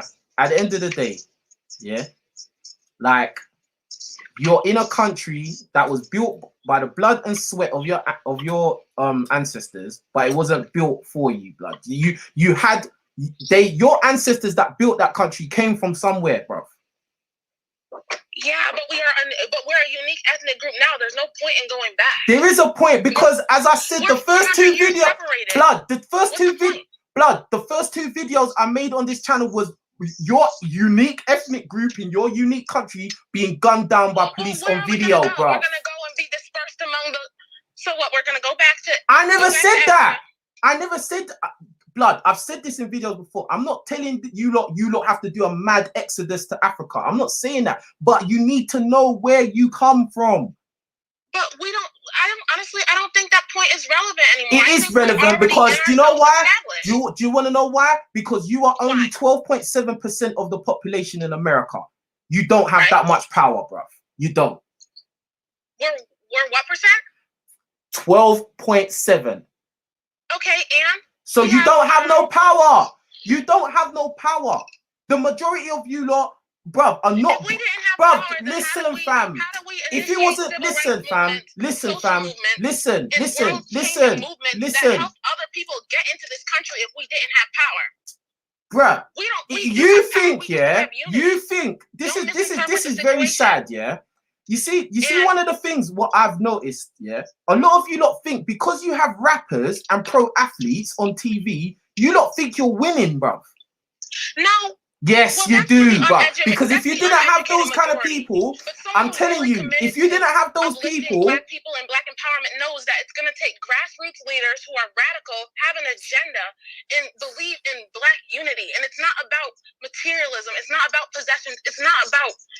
It is about that, because when I've had arguments with other Black guys from America, the first thing they come out with, we don't need you lot, we've got more money, we've got more power than you lot. Most of you you Africans, you're broke, you're starving, blah blah blah. Don't even try it, brother. But it's not about money. Everything's about money, bro. The world runs on money and power. Either you have it or you don't. If you don't have money and power, you're usually going to get fucked over in this world. That's the way it is. So you can talk all this Black unity stuff, but it only really you're only talking about it. We have spending power. I don't know where you've been misinformed about that. We have a significant spending power. How much money's in your bank account? And that's our problem. How much spending power do you have? What spending power do I have? We're not talking about me as an individual. You're Black, but you're Black. You said we. You said we. You said we. You said we. But you said we. So that includes you. You said we. So that includes you. Okay, so the Black community, my people, have a spending power of, I think it was $3 trillion. And how much? And that we misallocate, and we don't strategize. Oh, so you have all this spending power. So you have all this spending power, but you misallocate it to spending it on weave to look like white women, bro. Not you personally, but a lot of you do that. Black guys and Black men in particular, African men, whatever, talking about how Black women spend their money to take care of their hair is very feminine. How's that fit? We're talking about your spending power. Jesus Christ. We're talking about your spending power. We're talking about your spending power. And you said a lot of it's misplaced. The weave industry is $1 million industry. So obviously that is where a lot of money is being misplaced. That's the only reason I brought it up. You're going to go to the most stereotypical. It's not stereotypical. That's the fact. It's not stereotypical. It's the fact, bro. Yes, it is. Because we spend on household items. We spend on groceries. Jeez. Everyone does. Everyone does. Everyone does. Spend for our essentials within our own communities. But you rather highlight stereotypical aspects of our spending to make it seem like we're irresponsible. Go on. The only reason I brought that up, yeah, is because the weave industry is $1 million industry. It's millions industry. That is money that is wasted, bruv. That's why I brought it up. I didn't start going into Black women are ugly or some stupid shit like that. I'm saying a fact. So, and then the first thing you said is that's feminine when we're talking about economics. How is that feminine if I talk about a multi-million dollar industry? It's not feminine. It's being serious, blood. You said wearing weave to look like white women. So I identified that was an attack on Black women's choices, how they wear their hair. Which is a feminine trait. I've noticed. How's that feminine? That's like saying if a guy is short, if you say you don't like guys that are short, which a lot of women say that. Oh, that's a masculine trait to say that. That's the same logic. No, it's not. Yes, it is. because you can change how you wear your hair, but you can't. That's a. Oh shit! Feature. So you could change. You can change how you wear your hair, but you can't change your height. That's an immutable characteristic. Go and tell all the women that use that as a dating requirement. Women don't want to date short men because it's not genetically feasible. People reproduce. We don't live in the caveman days, fam. We don't live in the caveman days. We don't live in the caveman days. We don't live in the caveman days. We don't live in the caveman days, but we still have human instincts. We're still driven by human instincts. Okay. So is wearing weave a human instinct? No, but it is a mutable characteristic. It's to adorn yourself. It's to style yourself. That's why women wear their hair however they want. Let me just say, let me just tell you something. You want to put up a certain image. Let me just tell you something, women bro. aren't the only women with straight hair. It's a phenotype. Blood, it's not your phenotype. It's not your phenotype. That's why it's not your phenotype. That's why these Asian women are making a lot of money. Because it's not your phenotype. It's their phenotype. So if you're wearing their phenotype, what does that say about you? I'm not attacking you lot. I'm not even dissing you lot. Listen, I'm not dissing. Listen, fam. Hair type isn't even cultural. If it's not done out of tradition and heritage, it's fair game. Straight hair isn't anything. It's not a symbol of anything. Well, technically, if we want to get into the nuances, it could be. But it's not as big of a political statement as y'all making it out to be in the 21st century. Like, cut the cards. Fam, I don't know. Listen. I don't even wanna go down the road of like hair, because I know that you're gonna not listen to anything I'm saying, no matter what I say. Like whatever I say about it. Listen. I'll listen. Whatever I say about why wearing weave doesn't make sense, you're gonna deliberately not take in the information. Well, why would you make that assumption just because I don't? Because because the first thing I said when I said that weave is a multi-million-dollar industry, you said that I'm being feminine. That's the reason why. How did we jump from economics? No, but that is true because you're copying their phenotype. So how is that wrong? How's that being feminine? I'm just calling out what it is. Okay, but white women. Just like when you said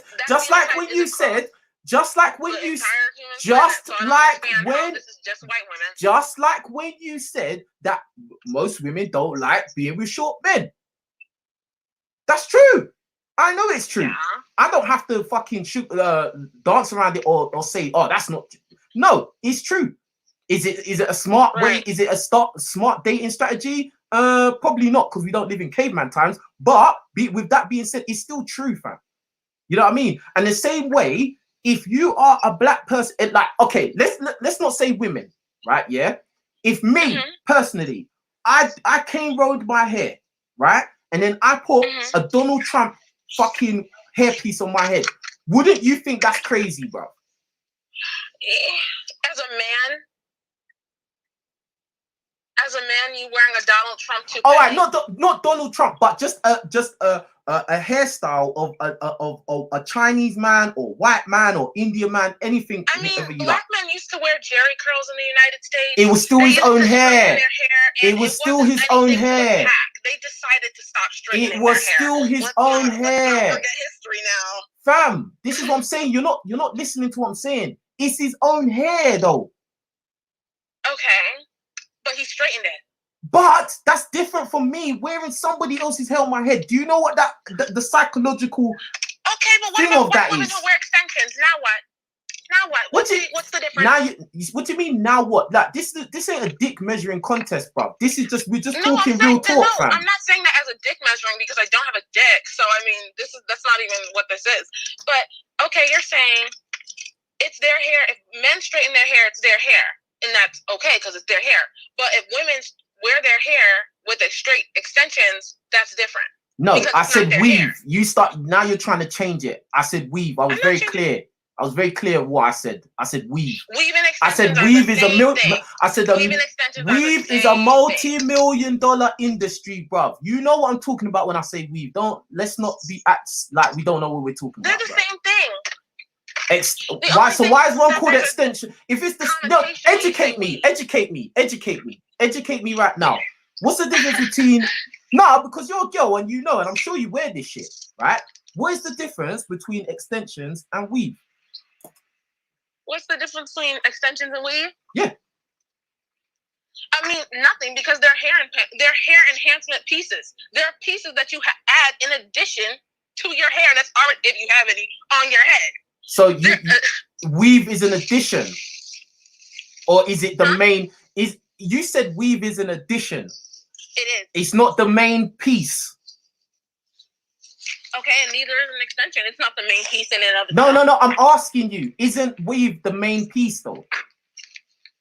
No. Bruv, you chatting shit now, bruv.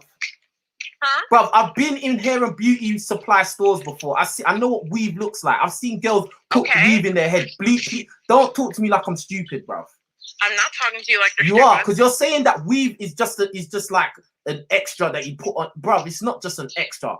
Most of the time, yeah, when a girl puts in a weave, that's she's tied her hair up and she put the weave on top of it, bruv. It's the main piece. The weave is the hairstyle. Like, come on, bruv. Like, don't talk to me like I'm dumb. Like, I know what I'm talking about, bruv. I'm a smart guy, you know. What happened? Hold on, this person is being weird. I'm delivering. Yes? I can't fix it. Oh, you want me to put it on the ground? Okay, I just don't go in people's houses though.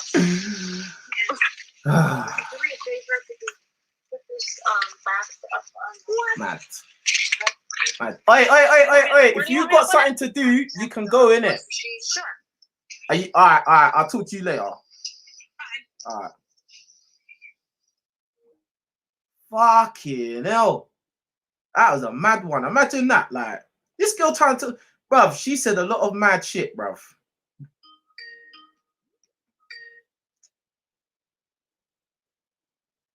Hello. Oh shit, I just logged out. Shit. Ah, fucking hell, man. Shit. That girl was talking some mad, crazy shit. Like, bro, like. Oh, man. That was funny, though. That was actually funny, man. Talking to people like that is funny, man. Like, she's tapped, bro. Nick Pin said, what if I wore a fake beard? Exactly, bro. Like, this, bro, you African-American guys, I feel sorry for you lot, man. You lot are got some crazy shit going on over there with them chicks, bro. Obviously, it's not all the chicks that are bad, but some of them chicks are nuts, bro. Like, you know what I mean? Like there's no logic. You know what I mean? Logic. The only time a lot of these girls use logic is when it benefits them. But when it's time to actually have a back and forth, like, logic just gets thrown straight out the window, fam. Crazy, bruv.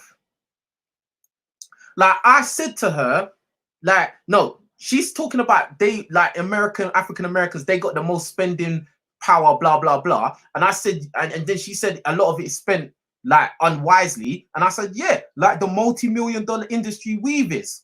Yeah, this bitch trying to, bruh, I don't even mean to call her a bitch, but fucking hell, blood. Oh, shit, I'm gonna have to call you back. Shit, fucking shit, man.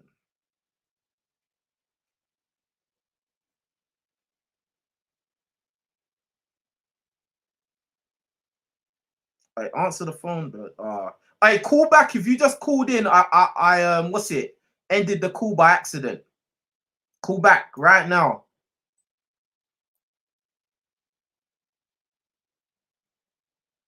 King Rich is low-key promoting black divisiveness. What are you talking about, man? Blocked. Oh, what the fuck you're talking about, bro?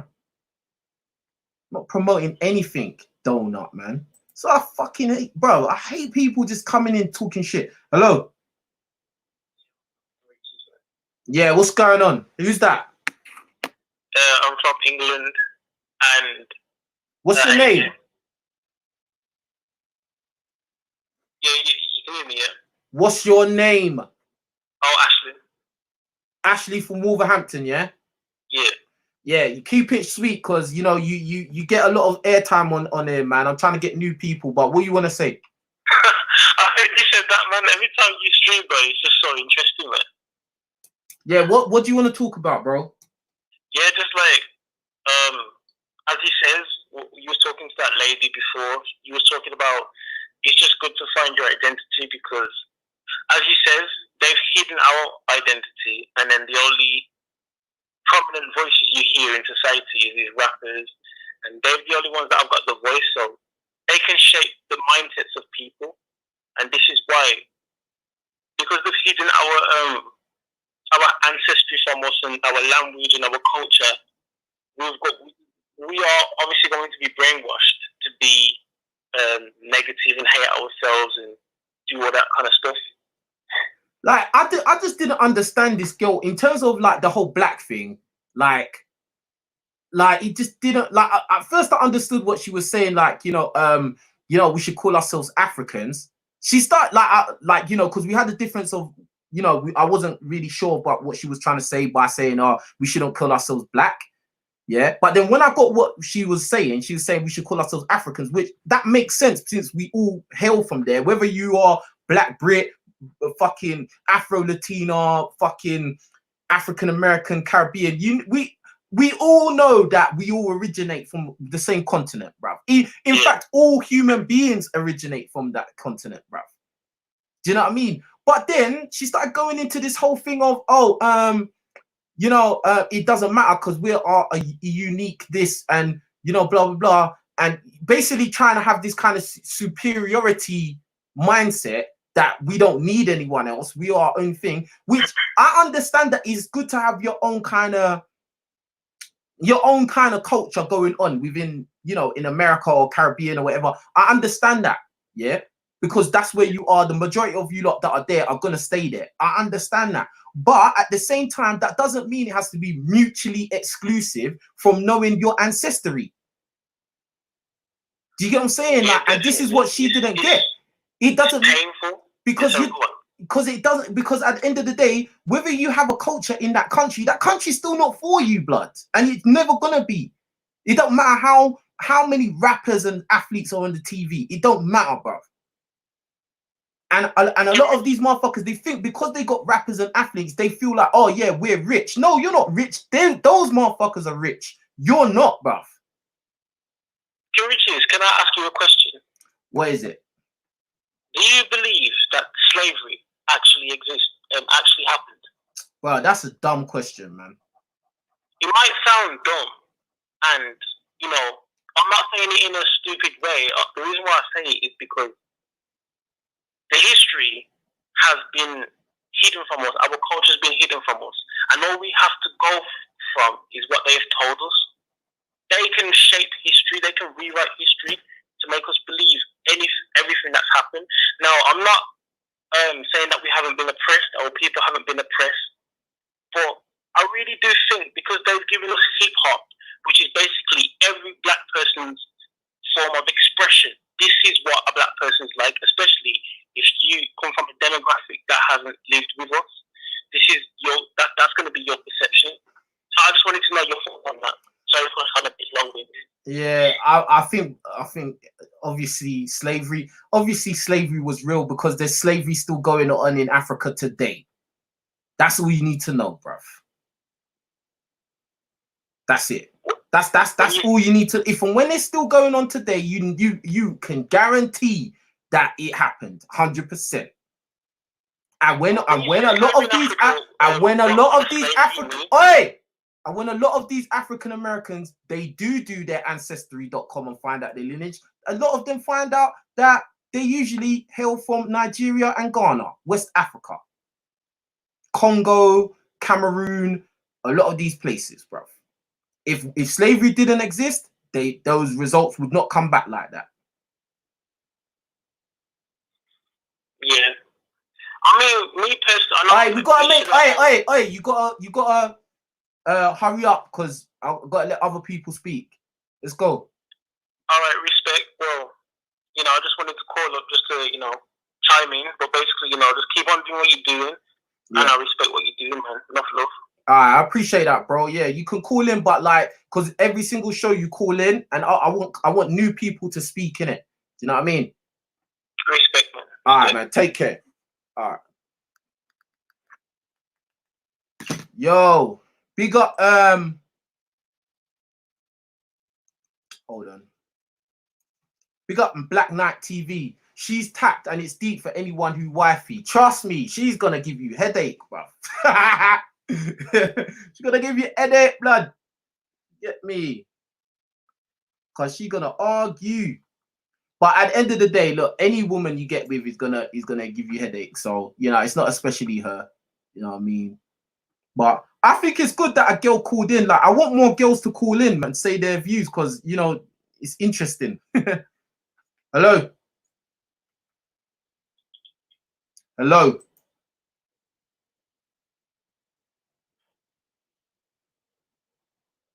Hello. Hello, yeah, can you hear me? Yeah, I can hear you. Yeah, man, Carol, that point what you're saying about, oh, yeah, can you hear me? Yeah, I can hear you. Go on. Yeah, basically, I was just saying, she made that point about how it's not important to trace back before slavery where your ancestry comes from. I thought that was like so tapped. Yeah, that's crazy that she said that, bro. That does not make sense, man. Like she's basically saying that. She's basically saying my history goes as far as slavery, and that's all I need to know. Fuck you lot. That's basically what she was saying. Yeah, and that goes back to the point. Yeah, if someone talks like that, they're basically saying that their culture of being African American is mutually exclusive to Africans as a whole. Yeah. But the thing is, and like, this is the thing I can never get my head around with some of them, the ones that think like that, because not all of them think like that. Yeah. Let me say this. This is not all African Americans are like this. I don't never talk like that, bro. Like, you know what I mean? But there are ones that do think in this kind of twisted way. And like, what I don't understand is that, like, the country that you're in, it shows you every day that they don't fuck with you, blood. Mm-hmm. It's just the same as us blacks in the UK, bro. Bro, we're shown every day that they don't fuck with us like that. For real, like on a deeper level, bro. Not all of them are bad, of course not. Some of them will sleep with you and have babies with you, cool. But the general consensus, bro, it shows you, blood, that they don't fuck with you.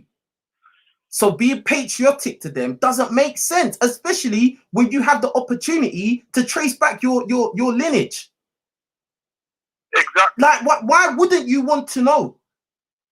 Why would you want your history to just go as far as slavery and that's it? Why? Yeah, because at the end of the day, yeah, it doesn't matter where you're in diaspora. You could be in the UK, you could be in America. But at the end of the day, your roots go back to Africa or Caribbean, wherever. But at the same time, you got to honor your culture because at the end of the day, those ancestors that came to the diaspora, they're the ones that paved the way for your future to be where you are today. Yeah. So you have to take that into account. Exactly. You're honoring your ancestors. You smashed it, bro. You're honoring your ancestors because those ancestors, the first ones that touched the soil, bruv, they didn't want to be there, bruv. They didn't. That wasn't their choice to be there, bruv. Exactly. Yes, my so brother. by now you're a descendant of those guys, yeah, or those women, men and women, and now you're saying fuck their history, fuck wherever they came from. I'm here, and that's all that matters. But at the same time, you want to call yourself descendants of slaves. Well, does that even make sense? You're not honoring them. You don't care about them. You don't care about the bullshit they had to go through because you don't even care about where they come from. Yeah, it's true. And this is not me. Listen, and let me say this. This is not about me attacking African Americans or nothing like that. It's certain types of people that have this twisted way of thinking when it comes to, you know, Africans and, you know, all of this shit, which I saw it like firsthand. Well, my thing's gone blurry. You know what? I'm glad you mentioned that as well because I know some people, like even in London as well, like they disregard where they actually come from as well, like especially Black British people, where they have like a lineage where the parents are British, the grandparents are British, the great grandparents are British, and they don't really want to go all the way back to that. I told them, you do need to research, you do need to educate yourself upon this because you know we do have the technology like ancestry.com and stuff like that. Yeah, where you can trace back your. And it's not even just that. And it's not even just that. Like for instance, the girl tried to say, "Oh, a lot of us, see, she contradicted herself. 1 minute she said that Black Americans have all this spending power. Then the next thing she said, most Black Americans can't afford to travel. Yeah, that doesn't make sense. He's like, what the fuck are you talking about, bruv? It's one or the other. And either way, I'm sure you all have internet. Most of you have internet on your phone. So even if you just do Ancestry, say you do your ancestry.com, yeah, boom, you find out that and this is what typically what I've noticed with a lot of people that do it, especially from America, yeah, a big percentage of their heritage will come from either Cameroon, Ghana, or Nigeria. Yeah. Even if you don't go there, blood, the internet is everywhere, bruv. Especially now you're on lockdown. You got time, you can do research, bruv. You can research it. You can go on YouTube, look at videos of how these people live. You know, how they are, like what is it like over there? You don't have to necessarily go there, even though going there would be the best thing. No, what they want to do is they want to rely on the opinions of other African Americans who have not done no ancestry.com. They don't like African people, yeah, and they have not. They've barely left their city, let alone their state. And I think this is really weird. Like, do you know what I mean? I think it's weird. I can't say all African Americans like. Anyway, you go to Diaspora, right? Any problems they get with like people from Africa, that's like you said, they're high-end Africans, the ones that come across as snobbish. Yeah. Because they could be different from the middle-class Africans or the working-class Africans. Yeah. They're all the same. Them Africans that have managed to probably go to the States, bruv, they are not, bruv, those are like upper level, bruv. They got money, bruv. Like, if they were back home in their African countries, they would be snobs. They'll be treating like the majority of people like crap as well. It's not just because you're African American, bruv. They would have been doing it to anyone, bruv. That's the truth. And you know, I don't want it to be a thing where I'm just going at African Americans, because a lot of Caribbeans are like that too. Let's keep it real. Yeah, real talk. Caribbeans are like that too. A lot of them. So because trust me, especially when I'm in the barbers, yeah, everyone's going like, nah, Caribbean's not from Africa. No, Caribbean, we are all people, fam. I hear it very times, bro. Yeah, you're right. Bruv, I told you, listen, I grew up with majority of the people I grew up with were Caribbean, bruv. Majority of my friends growing up were Caribbean, bruv. I had one substantial friend that was Nigerian, one. Rest of my friends, they were all Caribbean for the most part, blood. Yeah.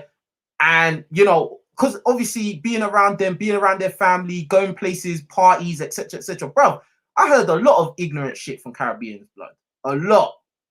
Not even necessarily towards me personally, but just like maybe they thought I was one of them, and they would just be saying shit, and I'd be like, yo. Yeah, it's true. That's how they roll it. That's how they roll, you know, like it's just that they're in the Caribbean. You know, it's not even. It's not so much now. It's not so much now. But back in the day, yeah. Back in the day, yeah, bro. Now it's like it's cool to be African. Now it's cool, innit? Because Black Panther movie came out, so it's cool to be African. Or Afro beats came out. It's cool to be African now. Afrobeats, yeah. Do you know what I'm saying? You have to keep it real, fam. Now the whole trend, yeah, exactly, with Afrobeats and everyone's repping African now these days. Like, even though no carnival and stuff, yeah, you still people getting the African flags and waving it all out now. So you know the unity's there as well, and they're taking Africans into account. So, you know, but other than that, yeah, that was a good point you made as well. Yeah, that point you made about how, especially in America, how the African Americans only make 12.7% of the population. Yeah. So I was just, bro, like the shit that she was saying, bro. I was like, all right, bro. I can hack it, and again, I'll say this. Look, and again, I'll say this. Like, this is not all African Americans that think like this. Yeah, it's just a certain small, let's say a percentage of them. Of some of them that think that way, innit? It's not all of them. Like some of them, they a lot of African Americans know what the truth is, know what's real. Do you know what I mean? It's the same way there's a lot of Caribbeans that know what's real. Do you know what I mean? And I'm not saying that, you know, if you're African American, you have to give up being, you know, your own national identity. I'm not saying that at all. No, you should keep it, yeah, of course. Like that is the culture you grow up in. That's the culture your parents, etc., etc. Yeah, there's nothing wrong with that. But I'm saying there's nothing wrong with you tracing back your ancestry either, because that's where your descendants came from. You didn't just fall out of the sky from some spaceship and then use up, and now you're American's blood. No. No, it all starts from somewhere. Do you know what I mean? Yeah, because really, if you really want to get, if you really want to be deep about it, the real Americans are the native. The Indians' blood. Those are the real Americans' blood. If you really want to take it deep. So. Yeah, trust. It was the natives that founded America anyway, and at the end of the day, like I said, that country wasn't built for. So that country wasn't built for black people or even white people. Do you know what I mean? They made it, but it's not for them. Do you know what I mean? I just feel like it would do black people in general a great service if we all understand that, like, boom, like whatever respective country we're in, if we're outside of the country where our lineage actually comes from, we are immigrants there. Whether you're first generation, third or fifth generation, you're still a guest, you're still a visitor. Those countries are not there for you. The systems are not in place for you. That's why, you know, that and listen, this is the dumbest thing about this, yeah. That same caller, she's saying all this shit, she'll be the same girl that's moaning about white supremacy and discrimination and, oh, you know, these white people. Of course they're gonna do that, because that's not your fucking country, blood. Yeah, exactly. And the majority of the country as well. Like, anywhere you go, to be honest, the majority is white people anyway. Yeah. The only countries where it's majority black is countries in Africa and Caribbean. That's it. Trust. But a lot of these black people are so fucking in love with being whatever, you know.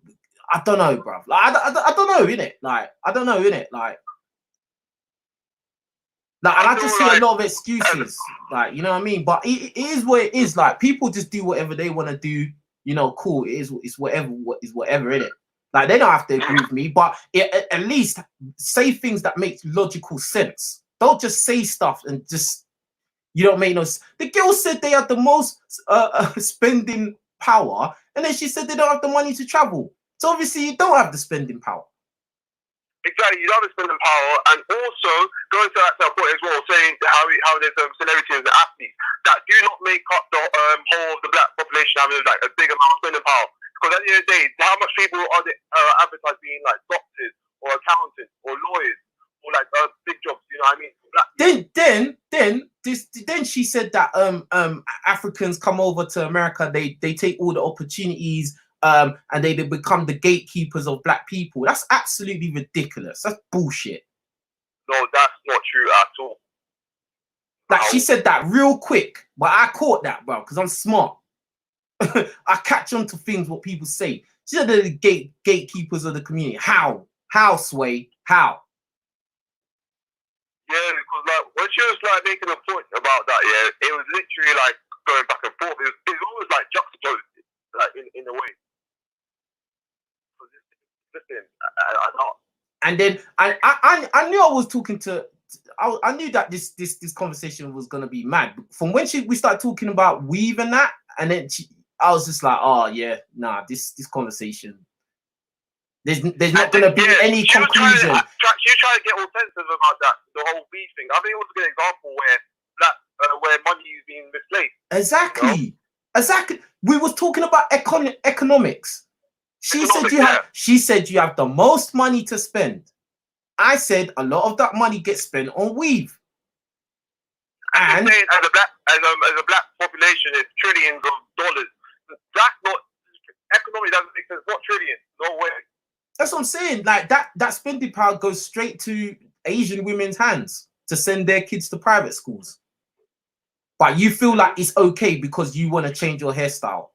Fucking hell, blood. That's real insanity, bro. Do not. Somebody like that should never complain about white supremacy ever. No, never.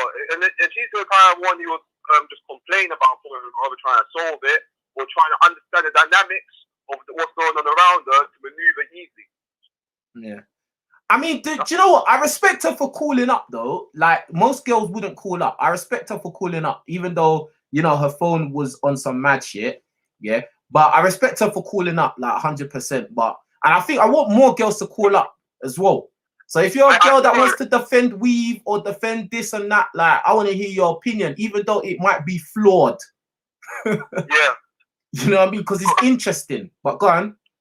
No, I agree. You know, I mean, despite the comments she made as well, you know, we can't write off the fact that she came up to have an opinion. She was entitled to that. You know what I mean?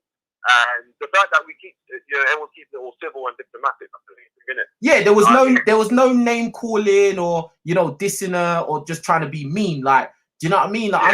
I'm just a straight talker. This is why I say, you know, I'm not no label or anything. I'm just a reporter of reality. That's it, bro. You know what I mean? The reality is, in that respect of the whole weave thing, the reality is you are a black woman living in a white people's country, right? Spending a lot of money as a collective on hair that does not represent your phenotype, that represents the phenotype of the dominant class of women in that country. So you are trying to emulate them, whether you like it or not. Yeah, whether you want to admit it or not, it is. Everyone can see it. The women know it, the men know it, and you can act delusional, but deep down you know it too. Mm-hmm. She tried to say weave is just an add-on to a natural hair. What? Nah. Do you want to say anything? Have you got anything you want to say about that as well? And then you had to like try and get an example out of her as well. You know, I thought that was important because if you come up with a point like that, and you because it sounds like she was talking from experience, so it might as well hear what she was saying. Yeah, but it's all good though. I wanted to call back. Hey, next time call in. Make sure you have a real proper phone and not no phone you bought from some Asian woman. Anyway, hey, have you got anything you want to say in closing? No, I just want to say, you know, just keep up what you're doing, man. The content's really unique as well. Not many people like yourself are talking and things like this, so you know, just keep it up. All right. Yeah, I'm just gonna keep watching your videos and keep liking and subscribing them. So. All right, wicked. Hey, I gotta remind you lot, subscribe to my second channel. This video is gonna be on my second channel. It won't be on King Rich's. It will be on Don't Shoot the Messenger. I'm gonna post the link to my new channel. Yeah, make sure you subscribe over there. Yeah, because that's where this video is going to be. I just put the link in the chat. I'm going to spam the link. Yeah, go over there and subscribe to that channel. Yeah, I've seen that one. You got the one with the female caller. Yeah, that's a good one still. Yeah, go and subscribe to that channel. But I appreciate the call, fam. All right, bro. Safe, man. All right, safe, G. Good call, good call. Big up, and Alexandra Hughes, who said, God bless you. You're a very respectful man. Hey, I hope so. You know, if you knew me in real life, you might not think so. But yeah, like, you know, I try, like, you know what I mean? I didn't want it to be like, you know, shouting and dissing each other. I didn't want it to be that, like, you know what I mean? Hello? Yeah, I'm good, man. What's your name? Where you calling from? My name is Chin. I'm calling from North London. Oh, I think I spoke to you before, innit? Yes, the guy with high intelligence. Yes, man. Yes. So what are you saying? What you want to talk about quickly? I was like, no, I'm not high intelligence. I'm just a normal guy. I liked your video. What you spoke about yesterday was important. That the women will go thugs and give them the best time of their lives, and will give their worst time on them and give a lot of rubbish to girls. And it reminded me, I'm not ex-girlfriend, the one before that, how I did everything for her, went on holidays, and it's not like I was some boring guy. We did everything that no other guy ever did for her. But then she mugged me off for the degenerate, and she went back to degenerate guy and messaging. I found she was messaging some low guy, and I even said to her, and I want to answer for you for this one. I said, what is the fun in this type of guys that degenerate? I know you mean that word indifferent, but I said, what is the fun? They just there, smoke weed, they don't do nothing else in their life. It's really exciting. Me and you go on holiday, we go waterboarding. We do stuff, we're doing stuff you ain't done before, which is more adventurous. So what is it with you and the woman? Because I spoke to her after the relationship ended. What is it about this guy? I want to know what's going on. I played with my mind by saying, I want to be like this guy, so you like me more because I'm faking it, because I was trying to see what goes on in that mind. I said, what is it about this guy that you women like? I know about you saying different, but it's not that there's something else that I said that is it because they're in the same frequency as you, or they just be general in the same level as you? Can you just explain? And she said, I don't even know. So you don't even know. So the women, I think, are socially engineered just to go with this guy, and they don't even know why they do it. So I'm thinking, it's not that indifferent. I know what you mean by that, but I think something else is underlying to it. Because me and my friend were talking about this, what's it called? This coronavirus and this self-quarantine, that it might make some girls wake up and think, oh, we're so stupid, like that stuff. Do you think, like, this coronavirus, I said to my friend, I think the longer it goes on for, say 1 year, year and a half or something, if it does, I don't think it go that long. I said to my friend, that's the only way they're going to start clocking this is all madness, that this is all crazy, that their brain probably work up. What do you think will make these women wake up? Because they just go through the same cycle. Bro, take a breath, motherfucker. What the fuck? I think they're going through the same cycles. Don't they learn that they get to nowhere? That's the question I ask you. Don't they learn this type of thing gets them nowhere? Because they've got nowhere with it. Take a breath, motherfucker. Shit. You are like a fucking, I don't know, You're bro. my hero, so I talk a lot. You're something else anyway, man. Yeah, so boom. Like, look, this lockdown is not gonna make girls change, bruv. It ain't. Sorry to burst your bubble, bruv. It ain't. Yeah? Blood, a lot of these girls are turning to doing OnlyFans, bruv. That says it all. A lot of these girls, they can't wait for the lockdown to be over so they can go to the club and foot it up. Oh yeah, it's right. Because bro, it's not gonna make it. It's actually gonna make it. It's gonna actually make it madder because these girls have been attention deprived, bro. So now, you're right, you know, they're gonna be out there going crazy, blood. First traps everywhere. They're gonna be wearing really revealing clothes. All of this, bro. Yeah. It's gonna be a free for all. This is what I said. This is what I said to the other caller. I said, bro, after the lockdown, that's gonna be the easiest time to fuck as many girls as you can, bro. Wow, that's true, actually, yeah. But the thing I find weird about them is like, as a human, like, that's what I said to one girl. You're not human, like, don't they just learn from this? Like, if they're going through the same old cycle and nothing changes, that they're getting banged up by low life guys who don't care. Blah blah blah and all that stuff. It's the same. Is it boring? Like, look at my friend. Look what he did to me. I can't believe that. You know what I mean? It's boring. Like, let's change the script a bit. Like, I find that even tedious. I'm like, what do you actually see in it? And because she's in lockdown, she was talking to me. She said, I don't know. Bro, listen, man. Hey, a lot of times when you ask a girl why she did something, she'll say, I don't know, because they don't know. That's it. They at the surface of their minds, they don't know why, bro. Subconsciously, they'll have a reason, but at the surface, they don't know, bro. You know what I mean? Like that's just it. Like, but you're saying low lives and like bad. Like, are you saying bad boys or low lives specifically? There's difference between bad boys there. Obviously, I had a girl from Italy, and when I went in with her, you can see the guys that are bad boy playboys. Yeah? They're not bad boys, but they're playboys. And you can see they've got charisma. At least they're a bit fun, like in the sea coast of Italy, and they can got charisma. But the ones I find, like, if you come to UK, like the bad man that this woman see, I can't even. At least I can understand it a bit more because they got like when I was there with my ex, the Italian one I was going out with. Bro, get to the point. You got this 60-year-old guy, and he had charisma. In the way that it was like, hello baby, come on. He had proper, it was proper charisma, but these ones are just, they're like this guy, like, yo, what man? Yo, it's just dumb. Because, listen, hey, the reason why is because of the media, bruv. Oh yeah, I forgot about that bit. Yeah, you forgot about the biggest tool that is used to socially engineer the masses, the media. Yeah, the media makes that, bruv. As I said, all you have to do, go on YouTube, type in Link Up TV, SBTV, BET, a fucking Breakfast Club, Vlad TV, fucking all these channels, yeah, where the majority of the guys that they put on there are usually the thug stereotype narrative, bruv. And when they keep putting these type of guys in front of the screen, it makes them look desirable. So in real life, yeah. these girls try to find a guy subconsciously. They try to find a guy that suits that, bruv, or as close as they can get. But can I ask you a question? Why do the women then sometimes, like in general, when I see them, like my ex, when I got Gumda, I cuss every guy. I'm ruthless. I'm a monster. .com.uk.org, wherever it is.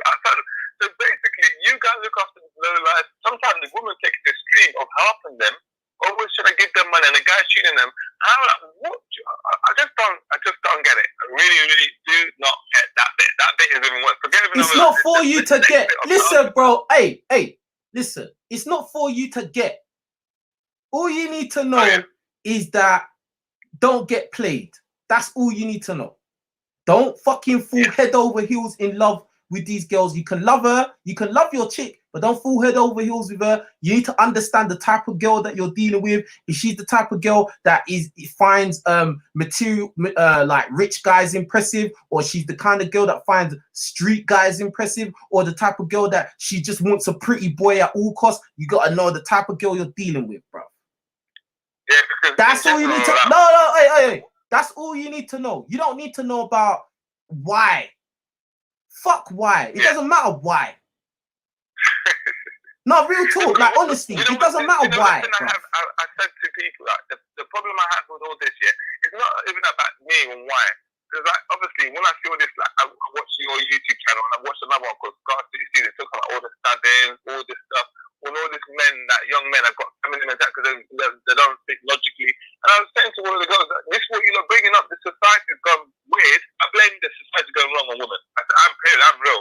It's men and women. Do you know why? It's men and women because, look, women will do whatever men allow them to do, bruv.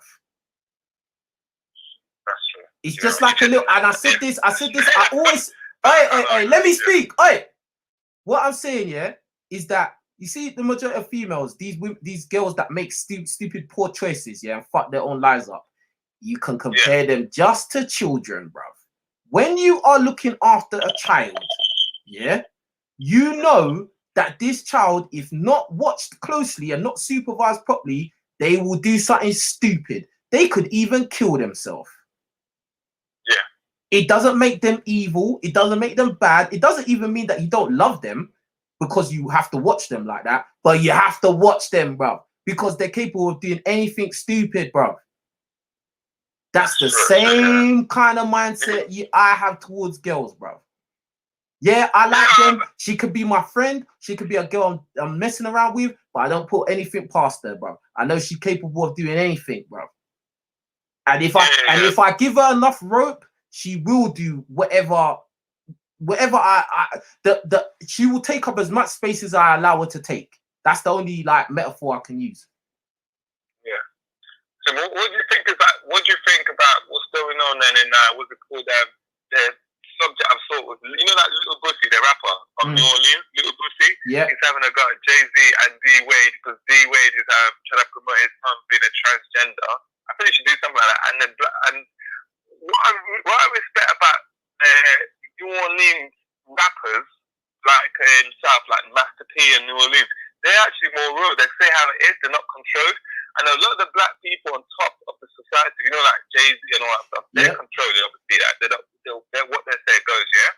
So basically, Little Bussy, I think she touched on the subject. Yeah, Little Bussy, the rapper from New Orleans, said basically, that D Wade shouldn't be passing his son around like what's women now, like 12 years, they can't be making decisions like that. Like they're copying the system to be a degenerate and all that stuff. So Jay-Z weighs in and starts saying, "Oh no, leave it alone. He needs to apologize that his music." Get to the point, bro. Bro, get to the point. What I'm gonna get to the point is that is black society just going downhill, copying the system, going downhill, and we just let it happen like in all ways or fashions. Because I think it's just going downhill now. Like the way things are happening, bro, like just... I swear I said this to you in the other call the last time. I said the world's fucked, bro. Oh yeah, bro, well, nothing surprises me anymore. The world's fucked. Like you got men that want to be women that want to be men. Now people are changing their fucking gender surgically. You know, now you have to be scared when you're trying to date girls. You gotta fucking ask them like, Because you know, there's some girls out there that they have strong features. They got fucking strong face. You got to ask them, are you a girl, bruv? Oh yeah. Bro, this is scary. This is a scary time we live in, bro. Well, nice for the call, because it's nice. You're a good man, but today I wasn't on point as normally because I'm just late night. I just saw that 2 in the morning. I just saw that you're live, so I just called. I like it. No, bro, I like it when you call, but bruh, sometimes you start spitting bars. Fucking hell, you like Cassidy, bruv. You like old school Cassidy, bruv. you spitting. No, you're what's that rapper? Like a nice night. Yeah. Safe G, safe. Alright.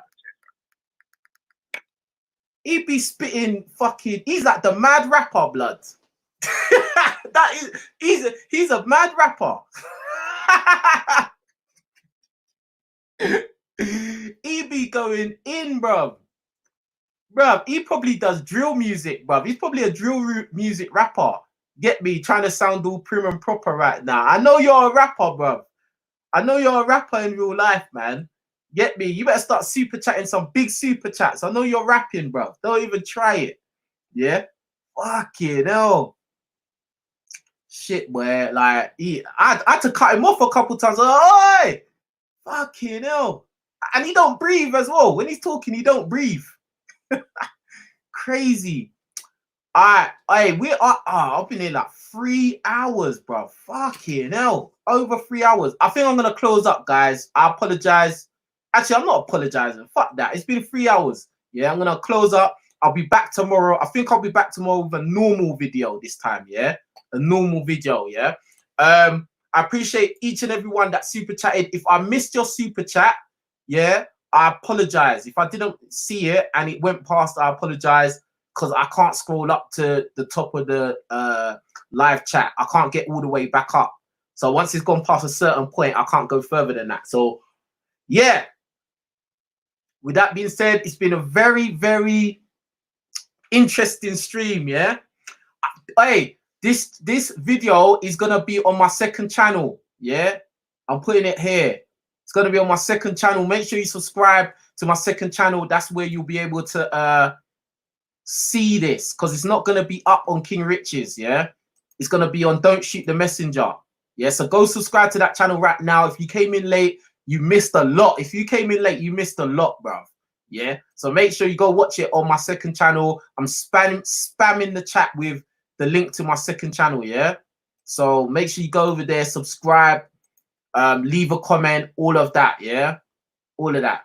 Big up Lolo for the super chat. Yeah, he says 1 for attention. I appreciate that. I appreciate the super chat and the support, Lolo. Yeah, it's a lot, bruv. Trust me. But anyway, I'm gonna end this stream right now. I appreciate each and every one of you. Fucking hell, this has been tiring, bruv. Get me? But anyway, I'll be back tomorrow. Yeah, take care and peace.